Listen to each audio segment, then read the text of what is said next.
Fire me up, Brady! Ah! Let's go!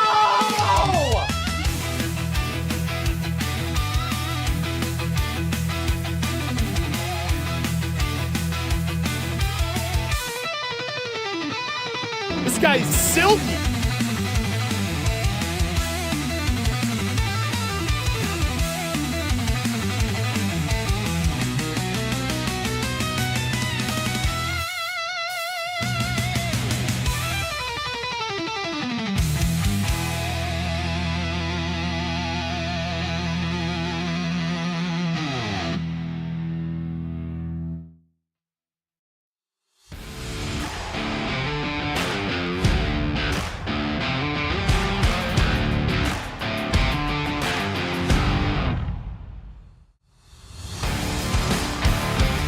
Everyone up.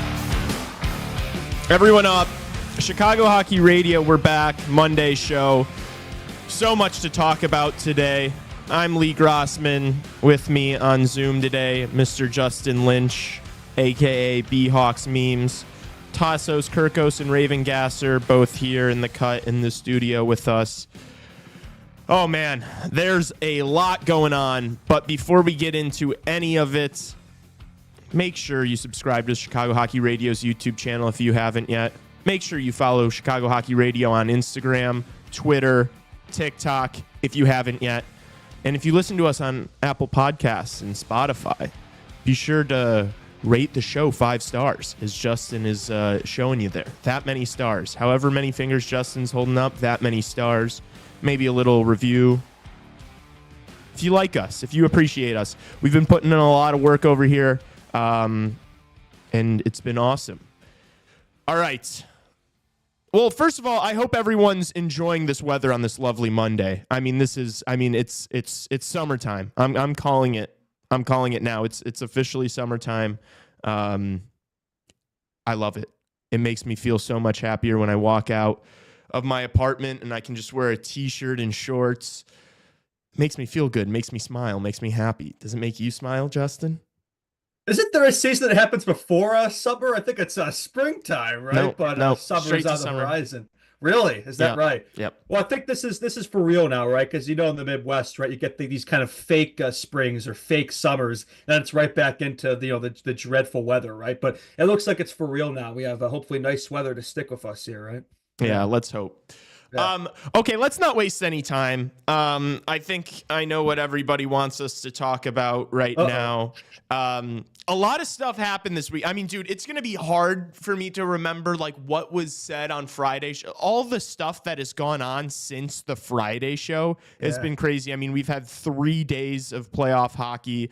A lot of stuff about the coaching market. So let's start with that. I think that's the logical area to start, the coaching. Yeah, get the Hawks discussion out of the way, and then we can get to the playoff hockey. Yeah. Elliot Friedman reported, was it Saturday or I don't know. Yeah, Saturday. It ruined the weekend, man. God damn it, Elliot Friedman. Why are you doing your job? It really did. I couldn't believe, and it was right after we had made a post, a photo, David. For those that don't know, we're talking about David Carle. Elliot Friedman reported that he is withdrawn from consideration for the Blackhawks coaching job. He clearly saw the post. He saw the post and he's like, I just don't like that vibe. I don't like CHR. I'm good. It's not officially out whether he's, maybe still talking to other NHL teams. I think it seems most likely, though, that he's going to be returning to the University of Denver. Yeah, that's what Friedman said, 32 Thoughts, to be fair, right? And I think if that ends up being the case, like, I won't feel as bad about it. I'll still feel bad, don't get me wrong. Like, that was kind of a mood killer. I'm not saying it is a killer. Like, it definitely hurts for sure because, like, obviously the coaching we talked about is probably the number one objective for the Blackhawks to solve this offseason, and that's probably the best option available off the table. I say probably because, like, we keep saying that. We don't know for sure, right? Yeah. I mean, it looks like he is in terms of prospect-wise, but he's also inexperienced. He's not really proven at the NHL level, but he's proven everywhere else in college and the World Juniors, et cetera, et cetera.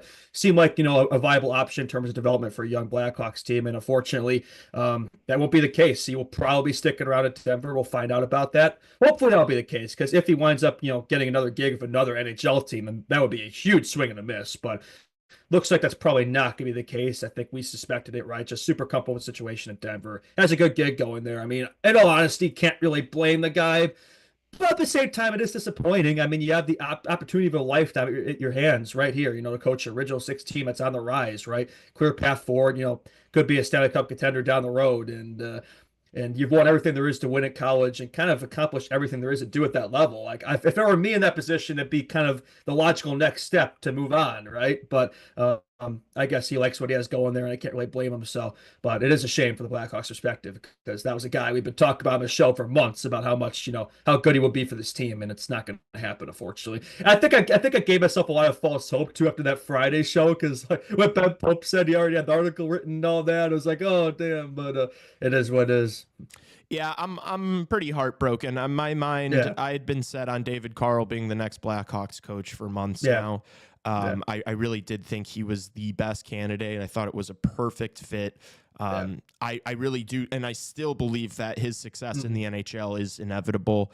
I thought it made too much sense. But dude, he better be going back to Denver, because if he's not, I'm gonna have some questions for the general manager of the Chicago Blackhawks. Yeah, because that would be a negotiated disaster class if that was the case, right? So we'll find out about that. I imagine teams like Boston, New York are probably, in the running as well, but the Hawks probably at the top of the list. So we'll see. That's what we hear anyway. That's what Friedman said. Like, if it was going to be any NHL team, it's probably going to be the Blackhawks. So we'll find out about that pretty soon. I'd imagine what his plans are, what the context is behind that decision, maybe why I decided not to take it. But yeah, that'll definitely be curious to see what happens there for sure. Yeah, that's true. Like, we don't know the how or the why right now. Yeah, we're speculating. We can kind of only speculate. But I mean, there's no way he would like. You bring up those other jobs, specifically the Rangers and Boston. It's like, if you're David Carle, it makes no sense to go to one of those teams and not the Blackhawks. Like, especially for your first time job in the NHL. The thing about this Blackhawks job is, like, yes, the team just finished second to last, and it's like a really young team that needs development, but your leash is going to be way longer with the Blackhawks than it will. Like if you come into the league and it takes you a few months, 6-7 months to figure it out, and the Blackhawks struggle, that's not going to be as big of a deal as if you go into the Rangers locker room or the Bruins and then you suck for several months, or you're struggling, whatever it is. Like, you're gonna face, discipline there way sooner than you would with the Blackhawks. So I'd assume he's going back to Denver. It sucks. Yeah. I would love to know kind of what his mindset is, because that's the thing, is everybody's just like talking about it, but nobody's heard it from him. Like, does he want to stay in Denver for a few more years? Like, was it just not the season this year? Like, I don't know, man. I'd have to think a lot of that's to do with security, right? Because obviously a lot of NHL coaches, we know it these days, the trends is a short leash, which I think probably wouldn't be the case of the Blackhawks. But at the same time, it's not like we haven't been through a lot of coaching changes the last few years ourselves, right? Obviously, Sullivan was just fired. I think now Martin St. Louis is like the fourth longest tenure coach in the NHL, and he's been in Montreal for like 3 years. So it's like, if you're in the NHL, you have a very short leash, a very short window to make it happen. And at Denver, he has security, probably has a gig forever if he wants it. So I imagine that probably has a lot to do with it as well. But at the same time, it's like, oh, do you want to coach college kids your whole life? Like, maybe there's something to be said for that. I don't know. But if it were me, like, I'd want to, this is like a legacy decision here, I think. And it's to turn that down is interesting to me. I don't know. Even in the interviews that I've seen of him, like, he makes it seem like, because I watched it, I don't even remember who did the interview, but I watched an interview of him earlier in the year, and like, you could tell he wants to go to the NHL eventually. He was keeping his cards close, and he wasn't saying it was going to happen this year or anything, but he did make it seem like that was like, I do not think he's just going to coach in college his whole career. And he just seems like he's too good to do that. I mean, I know there's been a lot of college coaches who stuck around. Like, it tends to be the case, like, where it's like, if you're successful at that level, you don't really leave it. But I mean, that's kind of started to reverse. That trend has started to reverse the last few years, last few decades. And I just feel like with him, like, he's like the hottest coaching prospect we've seen in a while. So I feel like for him, it's like, it does feel inevitable. But like, why, if it's not going to happen now, then when is it going to happen? Yeah. And then these are all things that we're just going to have to honestly wait and see and find out from him. Yeah. But when one door closes, another opens. Where's he going with this? The Penguins have fired their head coach, Mike Sullivan. He is no longer the boss in Pittsburgh. I think this is. I think we can't like talk about Carle and then do playoffs and then not talk about Mike Sullivan right now. We gotta make this a Blackhawks discussion. Yeah, this is a Blackhawks discussion. So Sullivan release. If you want to do a little bit about this, I mean, you gathered a lot of cool information. If you kind of just want to talk about it and give me your thoughts on this news this morning. Yeah, I mean, I was thinking about this after Carle was off the table. It's like, okay, well, who's the next best logical choice? And Sullivan obviously wasn't on the table yet. I mean, I think we kind of knew he was probably going to get fired from Pittsburgh, but it wasn't confirmed yet. And now that he has been, I'd say he's probably the next best bet. Like, I would say, like, if you look at pretty much anybody in the market, you could find some flaw, something wrong. But it's like with Sullivan, there's very few guys on the table who have Stanley Cup winning championship pedigree. He's done that in Pittsburgh, right? He's won 2 cups, back-to-back cups there. He's coached stars like Sidney Crosby. A lot of success with that franchise. In the last few years, it's kind of gone the other way, but I think that's more has to do with the roster than him, right? I think he's accomplished a lot there. He's coached on the international stage of Team USA, etc. Like, he's kind of done everything there is to do. So if you look at like the Blackhawks perspective, like next best option probably would be Mike Sullivan. The question then becomes, though, is he the right coach for this Blackhawks team, though? Because like he's kind of used to coaching a lot of veteran rosters, championship playoff teams, and this Hawks team's still kind of in the middle of a rebuild. Maybe not in the middle of it, but kind of trying to come out of it. Is he the coach that's going to get you out of that? Is the question. Is he a coach that'd be right for a very young Blackhawks team, where development is super important? That's kind of the question I have. That's the only thing that kind of slightly concerns me. But otherwise, I think if you just look at pedigree, if you look at experience, like he's the best coach available right now. I think for sure. I don't think there's a better option. I mean, we're talking about a guy 10 years with them, a couple cups to show for it. He was the longest tenured coach in the league behind Cooper. Mm-hmm. I don't know, man. Like I understand that maybe you'd want somebody that's like more development focused, but look, I think we're hoping that this thing's going to turn around and that we're going to be competitive sooner rather than later. So, like, if that's the case, I want the best coach available. And it's just like, it has been a frenzy with coaches lately in the NHL. I mean, it feels like it's turning into like European soccer over these past few years. Sullivan's the 9th coach to leave his team this season alone, which is just like kind of nuts. And yeah, like there's just not many guys in this coaching carousel that I'd actually want. That move me. And Sullivan is one of them. But dude, the thing is the instant reaction on social media was Bruins and Rangers. Same deal. Yeah, Boston, New York. I think for him, like those teams are kind of more similarly constructed to those Penguins teams. Like I think that's both of them are teams where I'm not really moved by either of them, but like they theoretically have a path to where he can maybe get them back in the playoffs next year. Whereas the Blackhawks might still be a year or two away, but I don't think I think like you said there, though, like, I don't think this Hawks team is as far away as people think. So I don't know if you'd have to like go through too much, obviously you'd have to suffer a little bit here for like a year or two, but I think this Hawks team can make the playoffs probably 26, 27, 27, 28. So maybe a year or two out at most, then we're right back in it. So there's something to be said for that. And again, these Bruins and New York teams, there's something to be said there where it's like those teams could very easily, not be in the playoffs next year anyway. So it's like you're coaching a mid team versus a rebuilding team. You're pretty much in the same situation. So I think for him, I mean, original 6, all of them are original 6 franchises. I think all of them have that market pedigree. I think they all definitely intriguing for him as options. I think this Hawks team, though, if you look at the long term, would definitely make the most sense. Maybe short term, those fits would be a bit better, but long term, I think the Hawks would make more sense than both. Yeah. That's the thing. Like, I understand that, like, geographically, it might make more sense to stay over on that side of the country and, like, go to one of those teams. I just, like, dude, there's a good chance that, like, the Blackhawks are competitive, like, and when I say competitive, I mean, like, contending for a Stanley Cup sooner than the Rangers or the Bruins are. I know that might be a hot take because of, like, some of the pieces both those teams have, but it's, like, for the Bruins to be competitive within the next 5 years, they're going to have to do something miraculous like the Washington Capitals did this offseason. Mm-hmm. Like, that team is on the decline hard. Like, they just sold half their team at the deadline. Like, they're clearly trying to, at best, retool. I just, like, I feel like the Blackhawks situation is better than both those, the Rangers and the Rangers are Bruins. Just dysfunctional, right? Yeah, I mean, the Rangers is like, what are you just going to throw those same guys back out there again and it's going to somehow work this year? Like, yeah, no.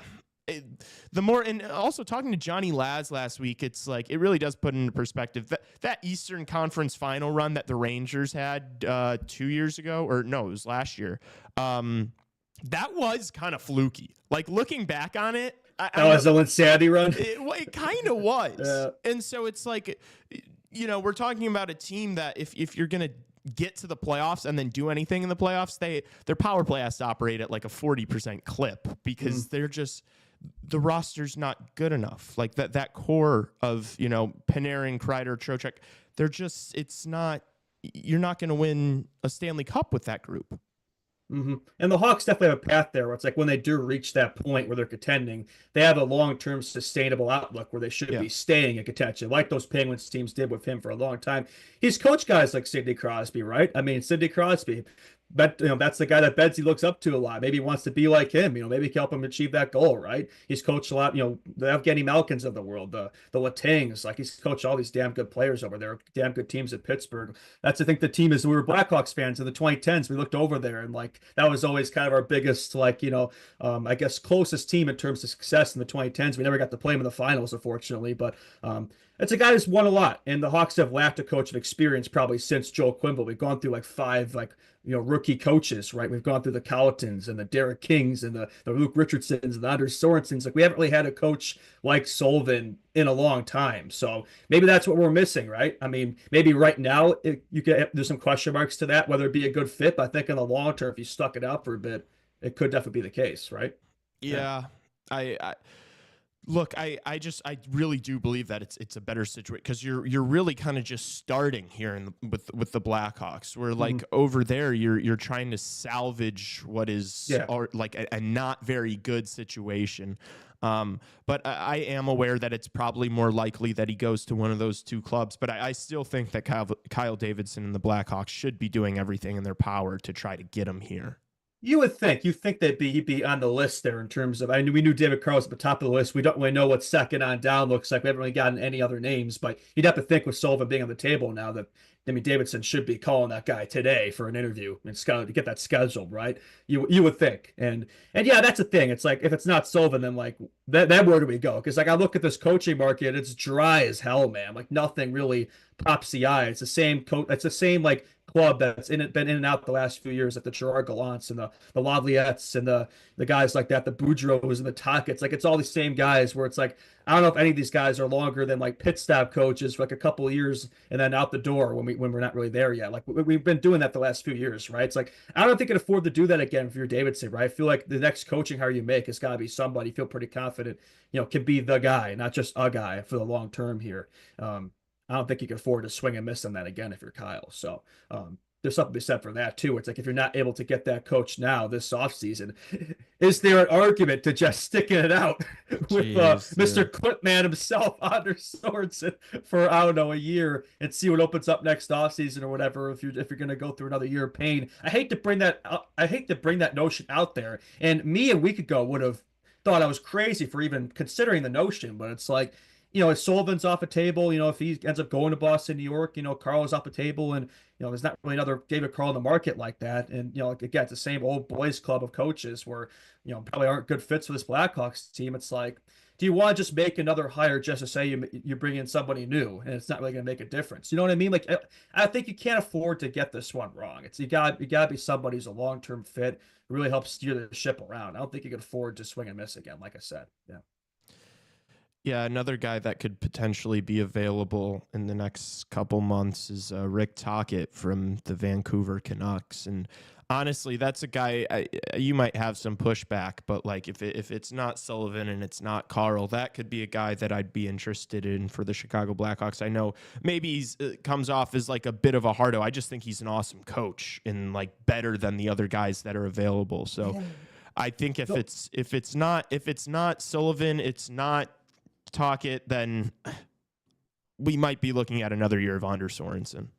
That's kind of crazy, man. Which a week ago I would have, drowned myself if I heard that news. But like with Carle off the table, it's like that seems a little less. Like here's the thing, like there's something to be said for it too. It's like he has had like over half a year, 3/4 of a season of experience with these guys, help them develop. He is well liked in the room, right? So if you have to stick it out with him for I don't know a year or two, and the guys like him, he could kind of help. He could go through that development stage where it's like we're probably not going to be a playoff team the next year, maybe two. Sorts could be the coach during that point, and then when it's time to kind of come out of this rebuild and start contending, that's when we find our guy. Maybe that's a year or two down the road. You know what I mean? Maybe there's something to be said for that. But just stick it up for a little while here, and then. But that just seems like you're pushing the can down the road too, and it's like.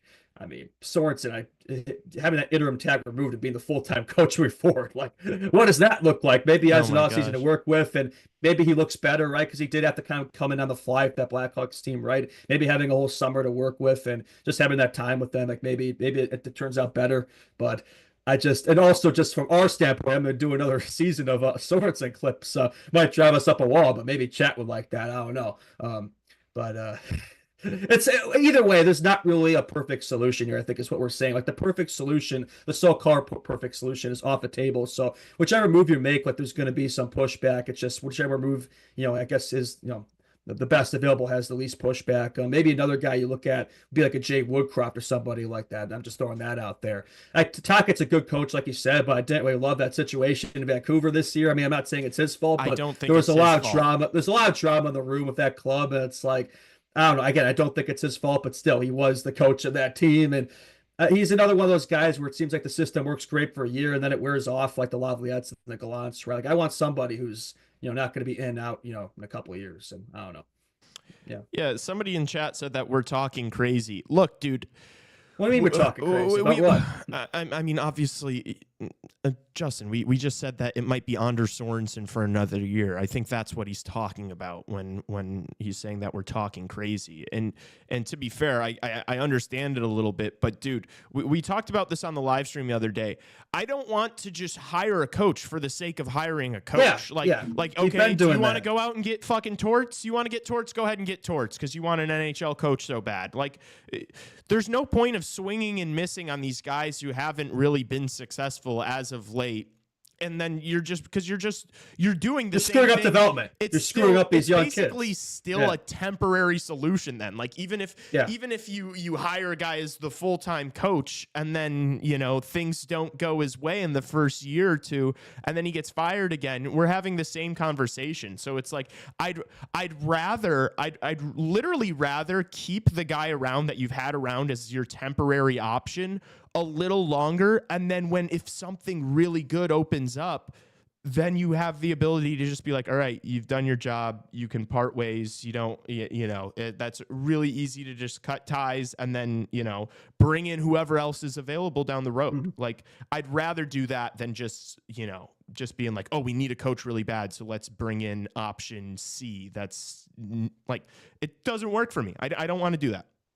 Yeah, no, I'm with you there. I'm in total agreement, right? I mean, yeah, I just think development, you can't afford to get this wrong. We have so many young guys in this team, so many young prospects that are part of this core. Like you have to feel 110% confident in whoever you're bringing in.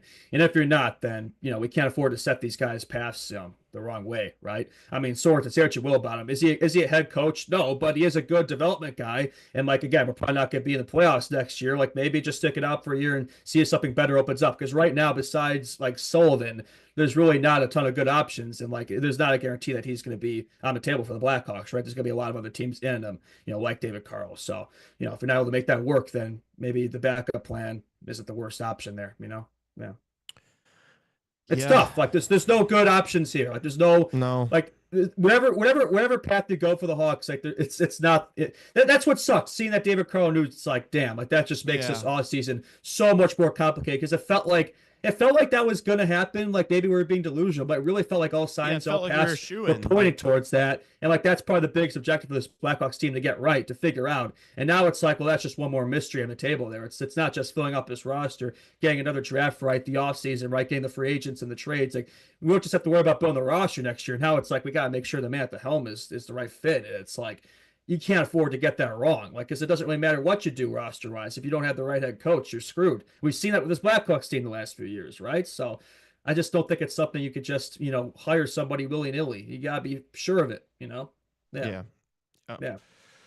All right. I mean, I don't. Do you have more thoughts? I mean, it's kind of just one of those that we're just gonna have to sit and wait. Unfortunately, it's Yeah, like see, there might be somebody else. Sorry to cut you off. I can't see you on this end, so I don't really know when. I'm kind of guessing. I guess if the Wi-Fi, it wouldn't be a CHR episode of that Wi-Fi problems, but we'll wait around a bit. Like, see, maybe somebody else will be on the table here that we don't expect. Right? I would be surprised, but like I've seen some people throw out John Cooper. The Lightning would be fools to fire John Cooper. That's not going to happen. They're in the playoffs right now. I mean, they're in the middle of a close series of Florida, so John Cooper is not going to happen. That would be outstanding. Like if he was on the table, I'd be all over that. But again, not going to happen. Although I think Sullivan was the second longest tenured. He's the longest tenured, so you never know. But I don't think the Penguins had a reason to fire Sullivan. The Lightning don't have a reason to fire Cooper. So, but yeah, I think we'll see if something else opens up. I think for the Blackhawks, you can't afford to wait in this too long, though, right? They probably want to get this thing figured out. Probably, I'd imagine around at least before the drafts. So it's probably a 2-month process at least in terms of the interviews and figuring that out. And it could be sooner than that. It could be sooner than we expect, like Ben Pope said, right? Now that Sullivan's on the table, I would hope that they're talking with him right now as we're recording. But we'll see. Yeah, this definitely doesn't want, like, we don't want to still be talking about this like after the draft, No, like, you got to figure this out. Yeah. Yeah, like, we've just drafted, a bunch of guys, and now we need to still figure out who's going to be the boss of this team. Fill out the roster. Yeah, no, you got to have the coach already in mind. They're already figured out for sure. That's got to be first on the docket before you do anything else. Yeah, I agree. Yeah. Okay. Moving along, let's do it. Let's start some playoff talk, shall we? Let's do it. Yeah. Yeah. So, long weekend streaming all these games. We streamed one on Friday, and then we streamed every single one of them on Saturday. Was live for 11 hours and 21 minutes. And so if you missed all the streams on Saturday, if you missed all those, don't miss these next ones. We just posted the schedule on Instagram. We're gonna be going live tonight for the Battle of Florida and then the Dallas and Avs game. Check the schedule, get your affairs in order. We've got a whole nother week of these playoff streams. They've been really fun, so don't miss them. All right, make sure you're locked in with us. Last night was honestly really good one, with that LA Edmonton game going to overtime, and we talked for a while after the game was over, so don't miss those. But let's go all the way back to Friday. Dude, this feels like a week and a half ago in my mind. Like I cannot believe this. It's just been a couple of days. But the only game that I actually was like truly watched all of on Friday was the first one, the Canadiens Capitals game 3, the first game at the Bell Center. And that one was wild. It was. And I was rooting for the Habs just because I kind of wanted them to make it interesting. And that they did. How'd you feel about that game? Yeah, I mean, they definitely needed that one. I think I said it. Like, they were going to get swept. They were going to win at least a game at the Bell Center. They did accomplish that 6-3 win. Good for them. That place was absolutely electric. Great atmosphere in the playoffs. And how about, I think the main takeaway from that game, though, and really nothing to do with the score sheet, how about that Wilson-Anderson scrum? That was pretty crazy. I mean, I haven't really seen something like that. That was very old-school playoff hockey that we've seen it sometimes in the past with these Canadiens teams. And good to see some bad blood boil over. We've seen that a bit. There's been some chippy series in these playoffs, and Tom Wilson and Anderson were, Anderson were to scrum there on the bench, or Josh Anderson, not Joey Anderson, Blackhawks legend. Blackhawks legend, Joey Anderson. Yeah, similar names there, but that was pretty crazy. And then you see the face that Tom Wilson was making afterward, kind of making fun of him. That was pretty funny. So Tom Wilson's always in drama, man. That guy, especially in the playoffs, right? So, but that was pretty cool. Definitely a fun game to watch, and definitely made the series more interesting for sure. Yeah. Yeah, the Habs faithful were ready to party after that one. I mean, that place was it was an electric factory. And yeah, I mean, dude, that scrum between Wilson and Anderson, it stemmed from like, it was the end of a period, and Jakob Dobish, who came in for relief for Montembeault, was like trying to get back to the locker room or to the dressing room, and like the Capitals guys were like blocking him off and chirping him. And so then the benches were both on the ice. So it was like everybody was out there. It was total like 70s, 80s. Like we hit the time machine and went back, like having those guys wrestle on the bench. I can't remember the last time I saw that. Felt like a scene from Slapshot or something. That was unreal. I mean, it was cool to see. It was like went to a hockey game and a boxing match started happening there. It was pretty cool. So no, more of that, please. More of that. I like seeing those brawls in playoffs, some bad blood. Like we want teams that hate each other, right? It makes these series more interesting. We've seen a little bit of that this first round so far. It's been nice to see. We haven't really seen it the last few years, right? Yeah. Yeah, and that's kind of what the series needed because I feel like the Capitals won some. I'm not going to say comfortably because the first game of the series was an overtime winner. Definitely wasn't comfortable, yeah. But like definitely had a commanding 2-0 lead. I just like felt like if Montreal was going to drop that one, they had no shot. So I mean, it was a good response for them to get the win. Both goalies got injured in the game, both Thompson and Montembeault. Yeah, what happened to Dylan Strome, man? He like took out Logan Thompson. Thank God he wound up being okay for the Capitals' chances there, but that was a weird play. Dude, it was, and he barreled into him, like he crushed him. Yeah. He like cross-checked him in the head and then landed on him. And then of course the Habs fans chanting Thompson, Thompson as he's leaving the ice injured. Keep it classy, Montreal. Very nice. That's average French Canadian activities there. Yeah. Yeah, and then their weird fan base was like coping on social media after the fact. Once it got announced that Thompson was gonna be okay and play in Game 4, they were like, "See, this is why we were chanting his name when it was like, what are you doing? Like, how are you defending that right now? I don't know. Very strange behavior, in my opinion." That's a weird fan base, and that's why I want them to get swept, because I want to see that fan base experience happiness there. They'll have their time, have a bright future there, but I don't know, just that fan base kind of annoys me, to be honest. Like, they're great, for the game of hockey. They're very passionate, probably the best fan base in terms of just how much they're into their team. It's like a soccer fandom over there, how they get into it, they have the chants and all that, but also very delusional on Twitter, though, must be said. Should we just continue with the Friday slate, or do we? Yeah, let's just do this in chronological order. Okay. Yeah, all right. Because obviously there was a potential segue there of going straight to Game 4 from yesterday, but yeah, no, let's stick with Friday. The next game up on the docket was the Devils-Canes game. I didn't really get to watch that one. Obviously, Nemec double overtime winner. Did you see a decent amount of that game?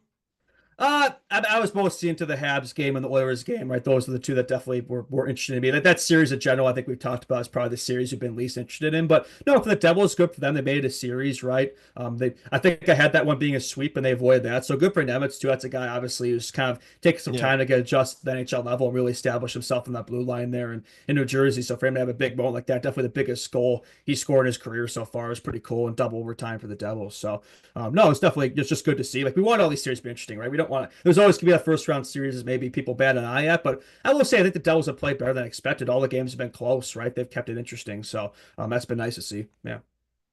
Yeah, and then I mean, I guess I can't talk about Game 4, but good response, I guess. Your first game back home. I do feel like that is the only game they're going to win of the series, to be honest with you, just because the injuries, the bad matchup, it's just too much for them, I think. But good for those fans to get one. I mean, obviously playing the entire series without their best player, it's tough. It's tough, and like, you're just gonna get beaten up 5-on-5 against these Canes if you don't have your best player, because you have to outscore them, and because like the Canes just play so solid defensively that like I don't think the Devils have enough going offensively to make this a real series. But good for them getting the win in double overtime in Game 3, I guess. Yeah, we kind of all wrote them off for a reason going into these playoffs, and I mean, they've at least, they haven't been blown out. They've kept the games interesting, but this is probably as good as they're going to do. Keep the games close, low scoring, but even still, you're not going to beat Carolina at their own game. They have the facilities. And also, funny enough, like, you talk about how many good goalies are in the playoffs this year and how many good goalies matchups we've had.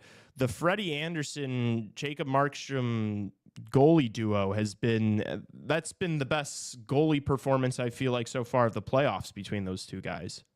Yeah, that's the one we would have all expected, right? I mean, Markstrom's pretty solid goalie. I'm not really surprised from that standpoint. He has to be good for them to have any shot. But Freddie Anderson, like, yeah, he's been better than I expected. Obviously he's had his struggles the last few years of just staying healthy and all that. But when he is healthy, he's a decent goalie. So yeah, definitely been low scoring. But that's kind of the way the Canes play. Like they're not a team that's going to destroy you in terms of the score sheet, right? They get a couple goals, they take the lead, and they kind of take their foot off the gas and just don't really give you anything. Like you said in the last year, I think they just nearly edge every team like the reverse Blackhawks. So yeah. Yeah. Okay. Let's move on to what is turning into honestly the most intriguing series I feel like of the playoffs. You weren't on the stream still last night late, but we after this game 4 ended of the Oilers Kings, we talked for probably 30 minutes after the fact till like 12:30 at night. A lot of people feel differently than I do about this series, so I am excited to hear your perspective. But the Oilers get obviously a much-needed win in Game 3. They scored a lot, but dude, that game it was so back and forth. The Kings had a couple of leads, some controversy with the Evander Kane goal. How'd you feel about that one? Well, yeah, the Oilers definitely needed it, like you said. To be honest, I'm not really shocked by it. Like, I know the Kings took that 2-0 lead. Everybody thought the series was over, but it's like, again, people forget to read up on history here. The Oilers are never out of a series against the Kings, and they get 2 much-needed wins at home. We'll get to obviously that game last night later. But no, I think in terms of that Game 3, they needed it. Their offense definitely exploded at home, 7-4 win. It looked like the Kings kind of had it there for a bit late. I mean, they had a chance to kind of put away, and then I think the Oilers had, obviously that controversial goal you mentioned after the fact that the Kings challenged and they gave the Oilers a power play, and that's when they broke the game open and avoid overtime. Then had 2 empty netters, I believe. So they had a chance to win that one, take a commanding 3-0 lead, but maybe some bad decisions there cost them that game. So now they could cost them the series, honestly, at this rate. They'll go back home and see what they can do there. But no, for the Oilers, not really surprised. They're a much better team at home. They always have been against the Kings. So good to see him make it a series. I'm not shocked. I think I had the Oilers in 7 in this series. So I think I'm going to stand by that one, honestly. I know the Kings, like every metric, they've been the better team. And I see in this series, they have been the better team for like 75, 80% of it, but they have let a couple games get away from them here. And it's like, I don't think that's not really a good sign for them, right? I mean, I think they've had a chance here to really lock the series down. They've kind of thrown away 2 chances there. Oh, dude, that's the conversation I want to have with you. I guess we should wait until we do Game 4. Do you want to just have it now? I mean, no, because we didn't. If we didn't do it with the other games, let's just keep it consistent and just go through these games individually. But like, I see your vision. I should have trusted your vision. That would have made more sense. Actually, that's my bad. The Kings.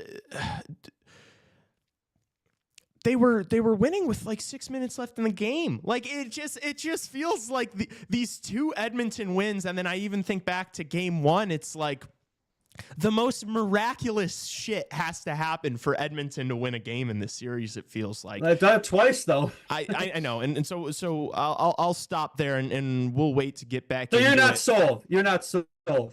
Yeah. Justin, I'm literally putting my legacy on the line and promising you the Kings win this series. That's what I'm going to do. Well, I will go the opposite. We'll get into it more later. Yeah.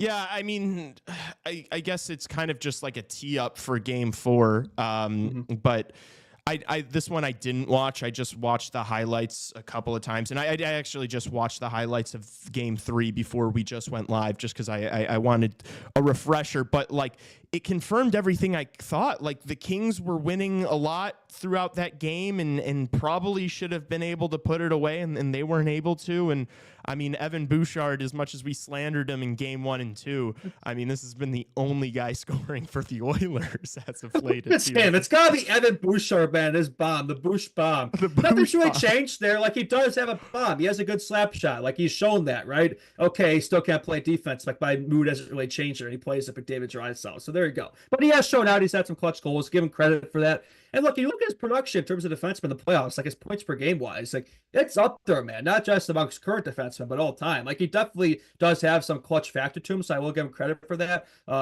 If he can figure out his D, he actually be a pretty elite defenseman. But until he gets that figured out, I won't really say that's the case. But definitely missing Ekholm there. But again, I won't question his offensive abilities. Like, he definitely has that going for him, no question.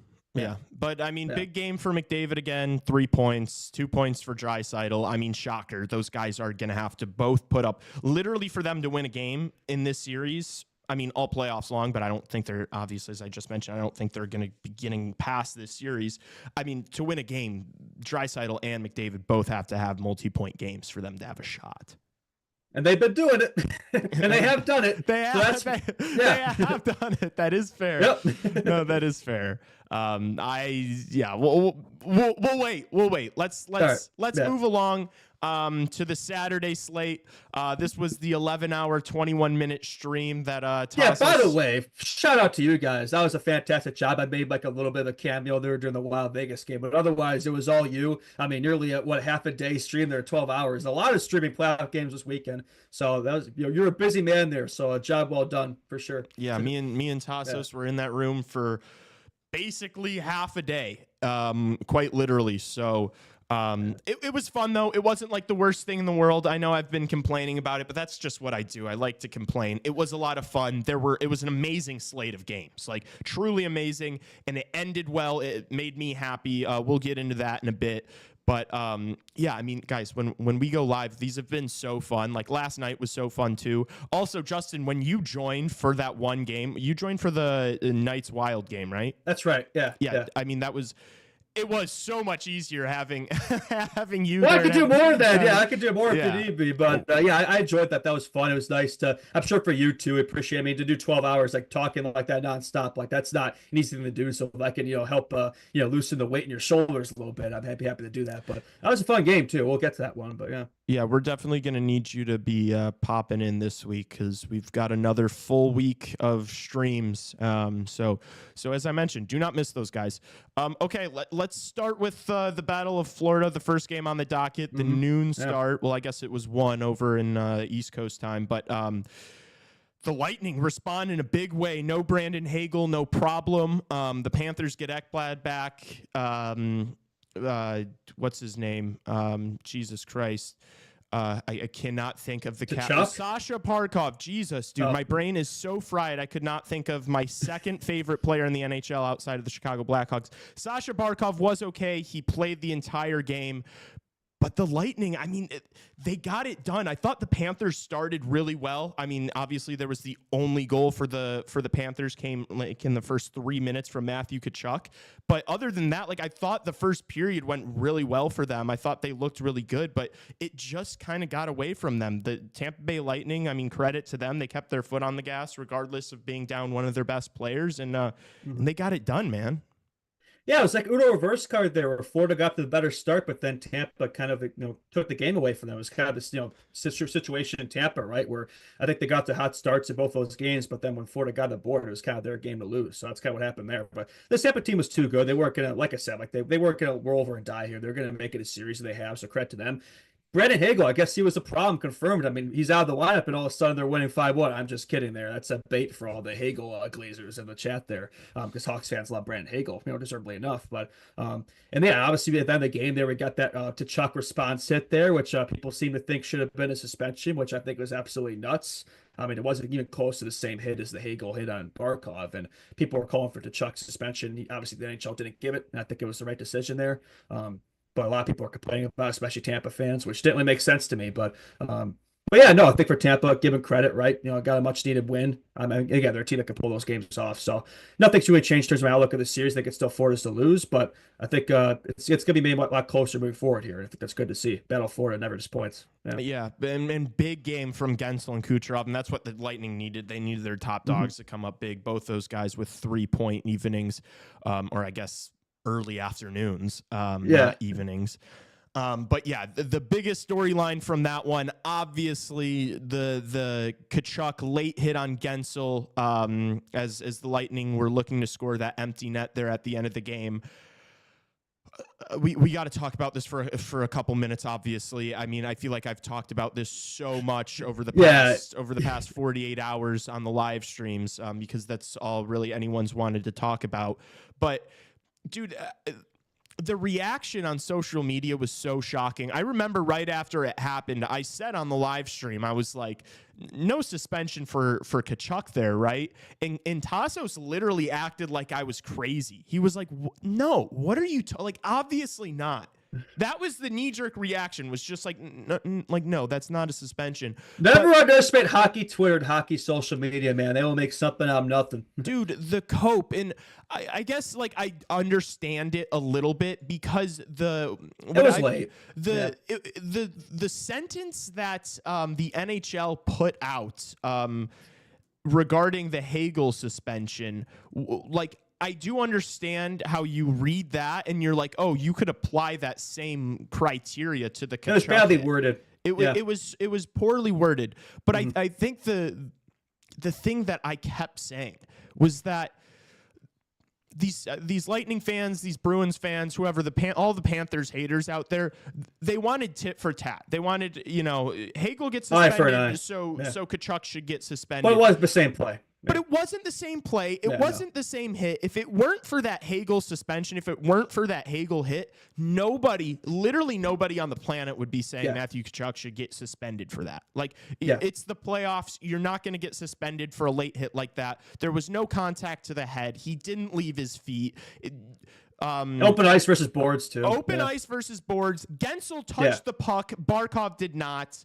I mean, it's not a suspension. It's a cheap shot. It's a late hit. He got 5 minutes for it. That would have been it. Would have been it. It would have been done. It would have been the 5 minutes. Nobody would have complained about it. But because Hagel did pick up that suspension, everybody wanted, Kachchuck to get one. But it was like, that hit was retribution in my mind. Like, that was like, that's what it was. That's exactly what it was. You do this to us, when you're down in a game. And we'll do it to you. Oh, I'm gonna do it to you. And I know people are gonna say that I'm a Matthew Kachchuck glazer. Look, the hit was not suspension worthy. That's as simple as, like, people were talking about a greater conspiracy of like Bettman protecting Florida because he wants to turn it into a hockey hotbed and all this nonsense. It's like, guys, look at the hits. How are they the same?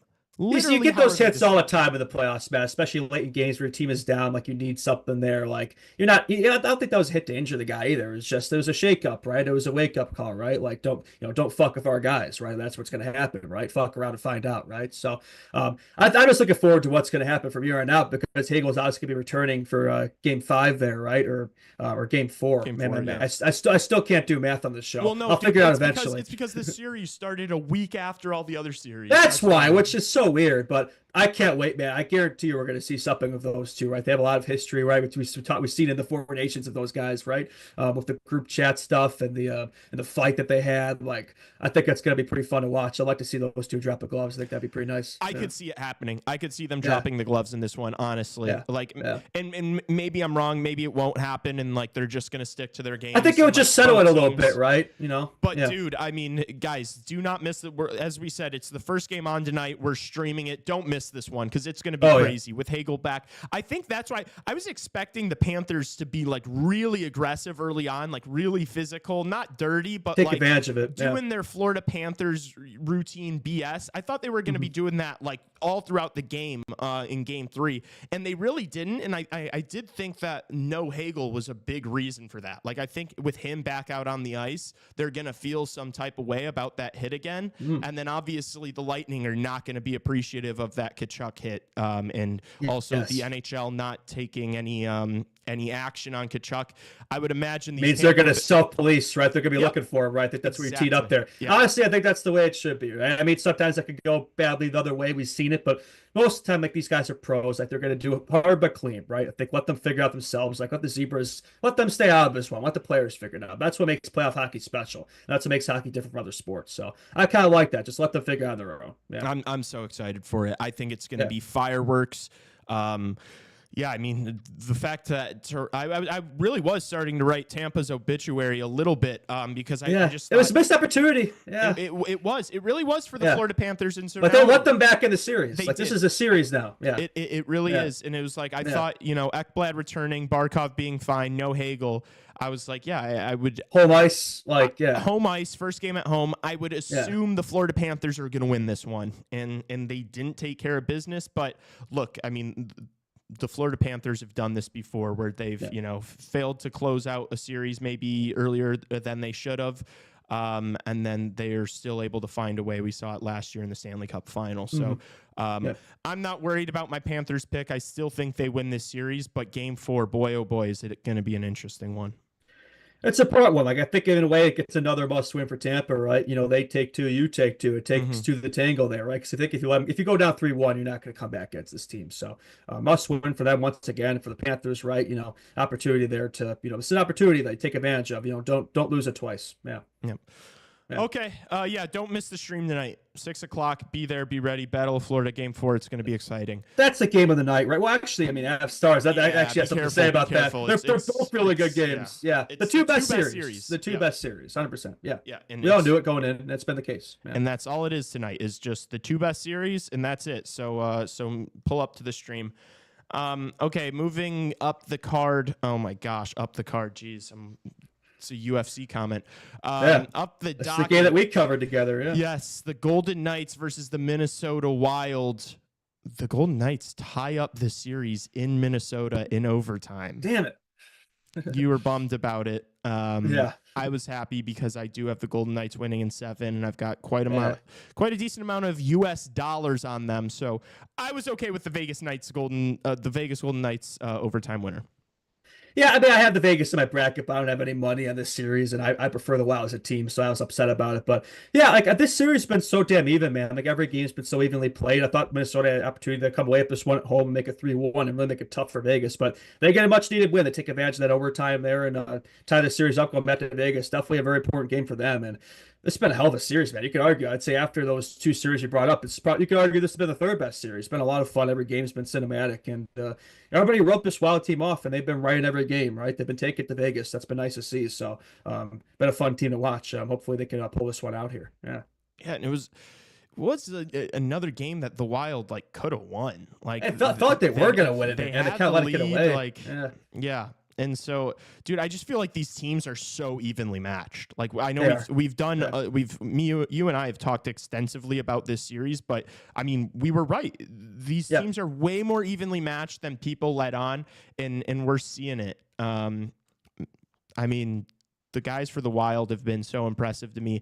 Matt Boldy, it was his first game this series without a point, but he's been tremendous otherwise. And same thing with Kaprizov being back. Yeah.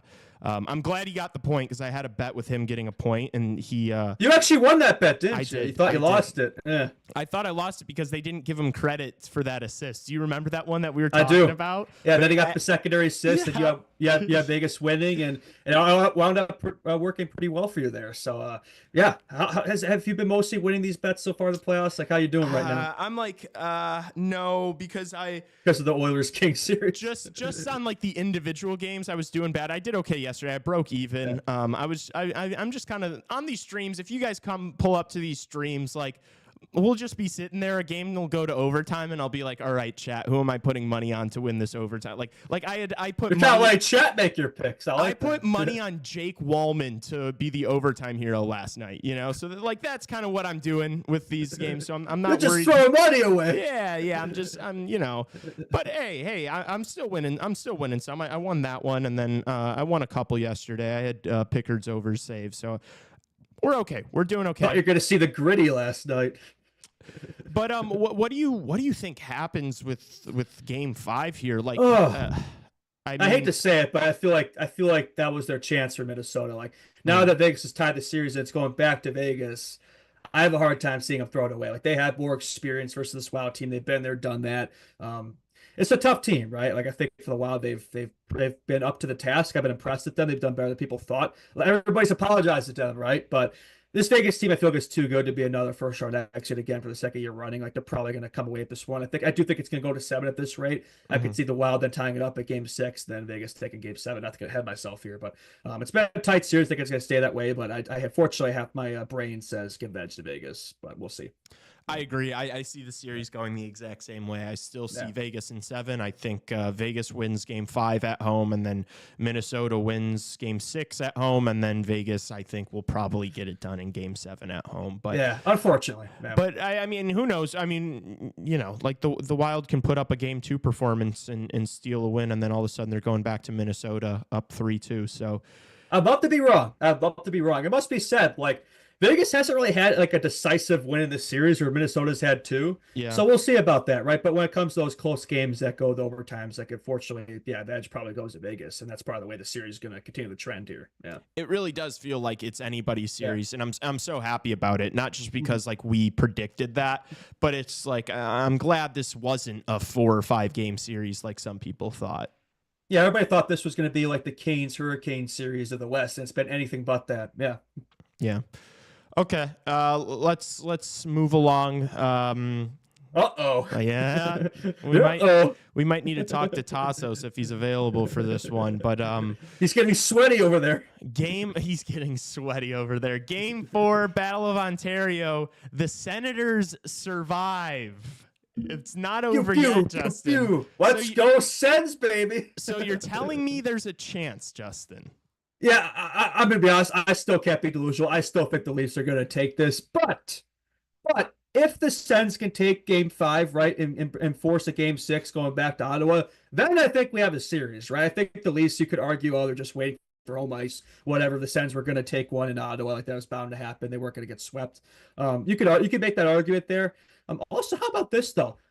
3 straight games of that series have gone to overtime. So once we said outside that Game 1, like, the Sens have been in this series, like 1,000%. But this series has been closer than I think that's gotten credit for, right? I know it's a 3-1 series, but it could easily be the other way there, right? I think I've been impressed with the Sens, right? And are they going to win 4 straight against this team? That's a tall task, and I don't think it's going to happen. But, shout out to them for keeping it interesting, sticking with it, and grabbing a W, and we'll see if they can make this more interesting here. Yeah. Is Tassos Kirkos around, Raven? He's coming to the mic right now. Okay. Let me know once he has his headphones on. I have a question. I'm gonna throw one over to him. That's I don't know if he's gonna like it, but it would be the most Leafs thing ever to somehow blow a 3-0 lead. But I just don't know if the Senators team is the team that would be able to do that. So, but we'll see what happens. Yeah. Tassos, do we have you? Yeah. So obviously Leafs still have a commanding 3-1 lead in this series, but is it fair to say that maybe some people have led on like this series is like a bigger discrepancy than it is? Yeah. 3 of the 4 games have gone to overtime. Yeah. You don't. Yeah. You are still fully confident in the Leafs here. Yeah. Huh? No. I mean, this is like easy American hockey media, like pickings. You know what I mean? Oh, the Toronto Maple Leafs are gonna collapse again. Oh, like let me take that as a narrative and spin with it for the next 6 months. Yeah, no, I come on, you guys just sound dumb. Like, you guys just sound dumb on here being like, oh, the Leafs are gonna blow it. Like, yeah, do they look great? No, we didn't say that. Anybody that has been watching these games and been saying like, hey, the Maple Leafs are getting severely outplayed by the Ottawa Senators, have not been watching the Toronto Maple Leafs all season. Yeah. And if you had been watching the Toronto Maple Leafs all season, what you would know is that this is exactly what this team is. Like, they get outshot a lot. The goaltending is really good. It's all about the finer details of the game that, the quality of chances for Ottawa. You can look at like the shot on goal board all you want, but like qualities of chances, like the Leafs, like, yeah, I don't know. I know Justin's rolling his eyes, but that's because he doesn't like know how to look up advanced analytics online. So, like these high danger scoring chances are something where, you want to have the advantage there, and the Leafs do. So, like, that's how this team has played all season.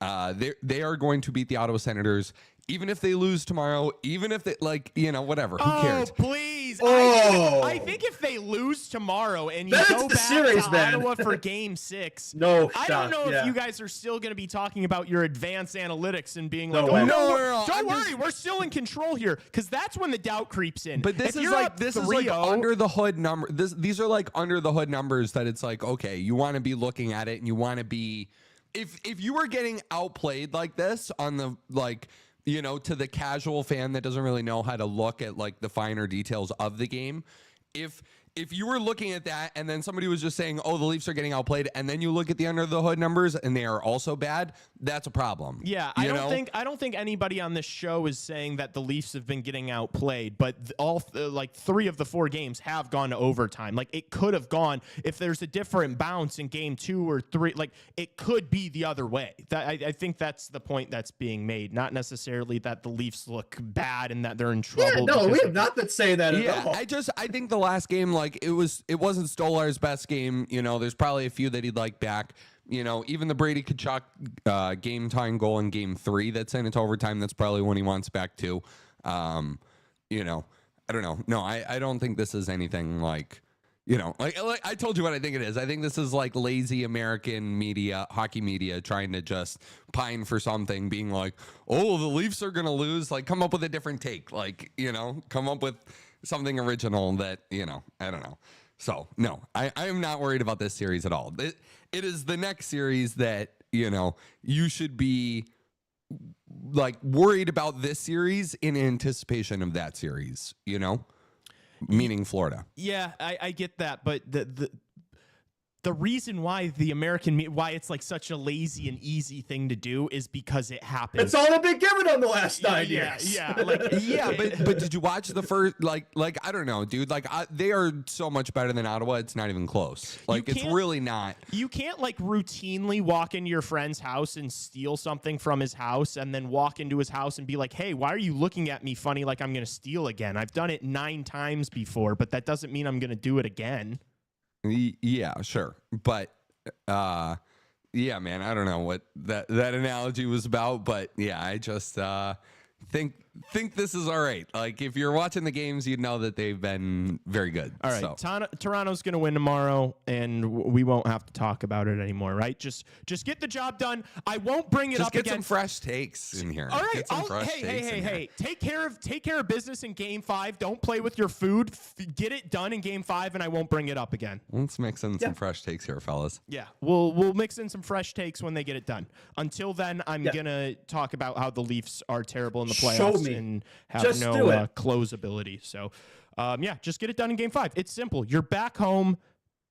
There's no reason they shouldn't win this Game 5. There's no reason they should. Like, Tassos is right. Like, this Leafs team is better. They should be able to take this series. No problems, no questions, no drama whatsoever, because that's what they've always done, right? So that's something they got to beat that narrative, right? Until you do it, we're going to keep talking about it. Yep. Yeah. They've looked like the better team. They are the better team on paper. Just get it done. Simple as. Yeah, it's easy, right? Yeah. It's easy to do. Yeah, just do it. Just take care of business, and Justin and I will close our mouths. If any of you guys, before the series started, would have anticipated, like none of you guys would have said before the series started that Ottawa wasn't going to get at least a game, correct? Yeah. Okay, cool. So just making sure we're all on the same page. Okay.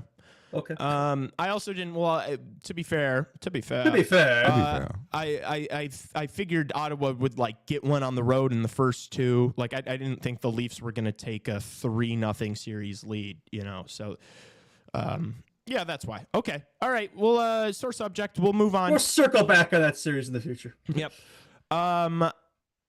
Avalanche dominate the Dallas Stars. I mean, dominate. I think that was honestly. They need it. I know. There was like the Blues have had a couple of dominant wins here in their first games back home against Winnipeg, but I really think that game was the most dominant game I've seen of the playoffs this far.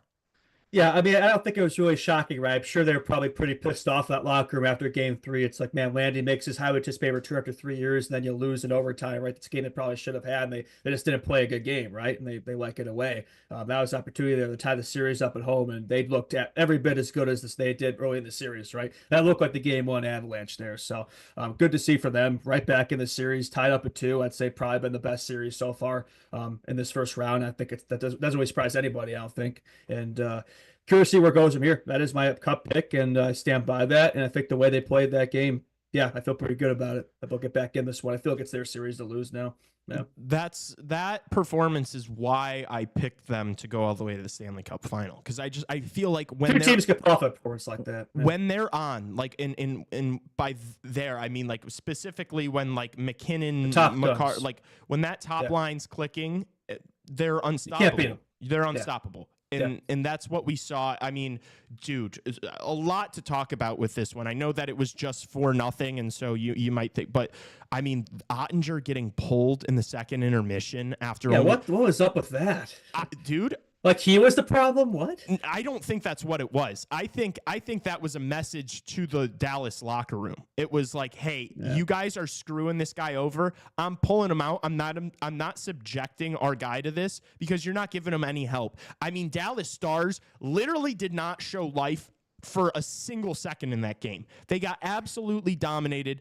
Ottinger weren't the shots like 48-24 or something? It was crazy. Yeah, dude. Through 2 periods of play, Ottinger had faced 34 shots on in 2 periods. Most time you'll face that much in a whole game. Yes, that 34 shots on goal is a decent amount of. That's like the over on shots, like on league average, and that happened in 2 periods. Like they got completely dominated. I like the move. They put DeSmith in. I think it's people were saying in the chat at the time that it's like Dallas giving up, dude. They had it's a series, not one game. Yeah. Well, first of all, they had no chance of winning that game. If you watched the first 2 periods, how would they have turned that around? It's not like they were given, like it was already over. And so that's just a massive message to the room, like pulling that guy and being like, look at what you've done. Like you don't let it happen again moving forward. Exactly. Yeah. And so I like the move. I really do. Ottinger let in 3 goals, but he still had a 9-12. He saved 31 of 34. He played outstanding. I mean, he was the only reason that was not a 7-0 game. Like Colorado should have scored more. He made grade A save after grade A save and still got pulled in the second intermission. I think this one's over. I think the Colorado Avalanche are going to have no problem. I think they're going to win the next 2 games, to be honest with you. Yeah, I definitely see it going that way. I think that was the Stars. Like maybe that was their thing. Like lose the battle, don't lose the war. But I think the war is probably already lost here. It's like I agree with you. After the way the Habs played that game, like I just don't see them reverting back to the mean there. I think this is the way they're going to look moving forward, and just need more consistency. Like there have been some nights maybe they haven't looked to the part, but when they are on, like you said, like it's hard to beat them. And I definitely see it, playing out that way moving forward. Maybe there's some jitters if Landeskog returning. Now that he's back, he's inserted himself back in the lap, and they look like themselves. And good to see him. Man, what a moment there when he got that goal there. First goal in like 3 years. That building was absolutely erupting. Just a great moment for him, right? I mean, that's been a long road to get back, and just to see him not only get back but be effective for that team and be producing is awesome. It panned to the crowd, and there were some people in the crowd that like Landeskog jerseys that were like kissing or something. Yeah, like that's how can you not be romantic about hockey, right? They always say that about baseball, but really hockey's the most romantic sport, right? Anyway, but that was such a cool moment, and the announcers too, the call for that was just, it gave me chills. Like it was so cool to see. It was so electric, and also like Biz pregame telling, he's like, you got moved up to the second line. I think you're gonna get one tonight, and then he gets one. Oh my gosh, dude, so electric, so happy for him. He's looked good, man. Like he's looked really good. Yeah. Like he's not a bum. Like he's gonna be on the second line for the rest. He of the looks like Gabe Landeskog, which was a worry. Not to cut you off, but it was a worry for me. It was like, is he just gonna make a mental impact? Is he just gonna return just for the sake of the club here, like the mental side of it? But it's like, no, like he's looked like Gabe Landeskog. Like I think he said it too, like he wasn't gonna come back if he didn't think he could be effective and be himself, and so far he has. Yeah. And I think they're doing the right thing with him. They're not playing him into the ground, 14 minutes. Like reasonable. He's been effective. He's looked good enough. And I mean, dude, goal and assist, like 2 points. Not too shabby. Games, not bad at all. Yeah, we'll take that all day. Yeah. So I think the Avs are very happy to have their captain finally back. I can't wait to watch him for the rest of the playoffs. He's just the best dude ever. Impossible not to feel happy for him. It's an awesome story. No question. Yeah, he has the Bill Masterton Trophy locked up this year for this return. Like one of the coolest stories of the season, honestly. And hopefully he has a nice long playoff run here, and maybe he'll be lifting the cup like he was 3 years ago. We'll see. I think there's a good chance of it. And dude, I think that these teams are not nearly as closely. They're not as what's the word? I'm so fried. It's a tied series, but you're saying like the Avs are more in control here than we think. Yes. I do not think these. They've had one bad game, but like for 3 of the games have been the better team. I know it's 2-2, but Dallas have led in the series for 1 minute, and it's 2-2. Like I don't want to say fluky, but kind of like overtime wins. They've managed to like stick around. I think Colorado Avalanche are finally kicking into gear, and I really do think they're going to win the next two. I do know the Stars without Heiskanen, without Robertson. These teams That's aren't tough. These teams aren't as close as people think. Like this Colorado Avalanche team is significantly better than this Dallas Stars team. I know some people might not disagree because you see the depth offensively for the Dallas Stars. Ottinger's been great. If the Avalanche just look good, they win.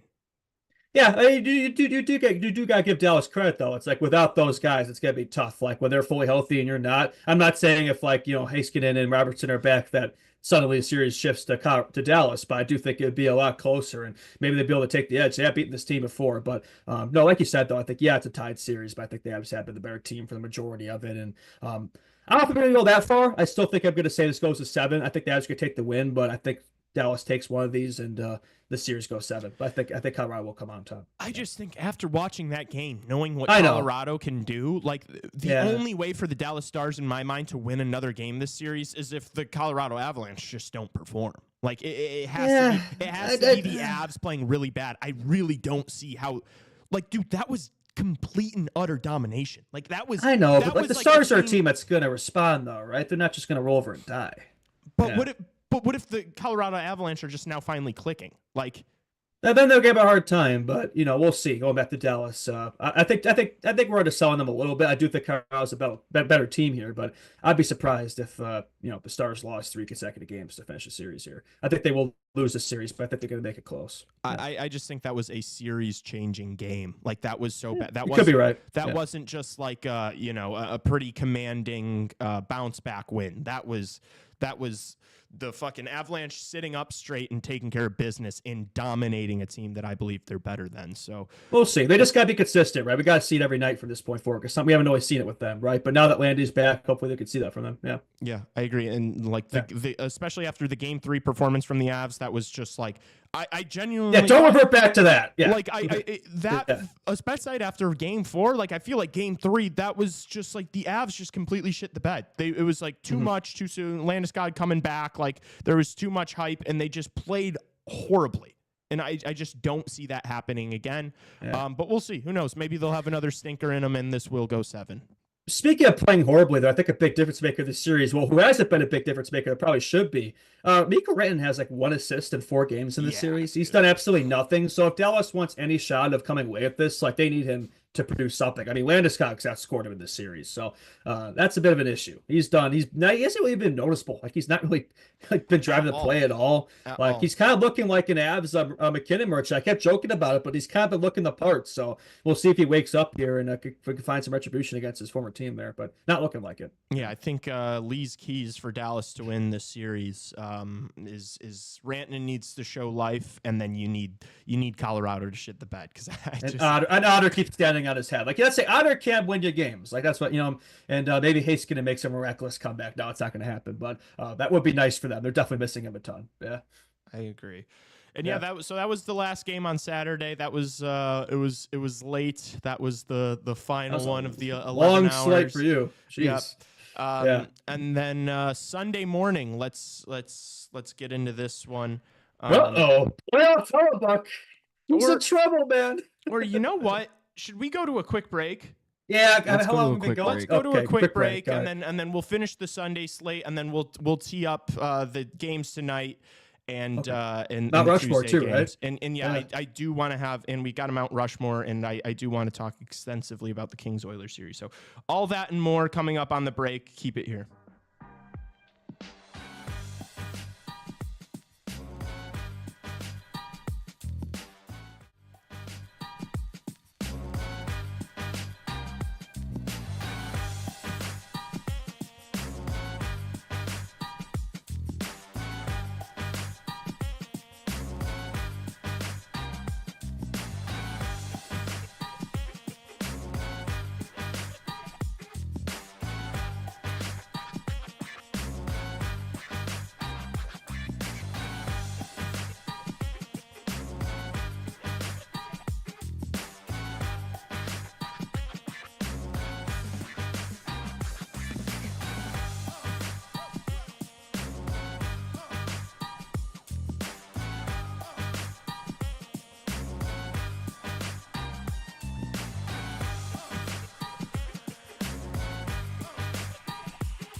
Welcome back, Chicago Hockey Radio.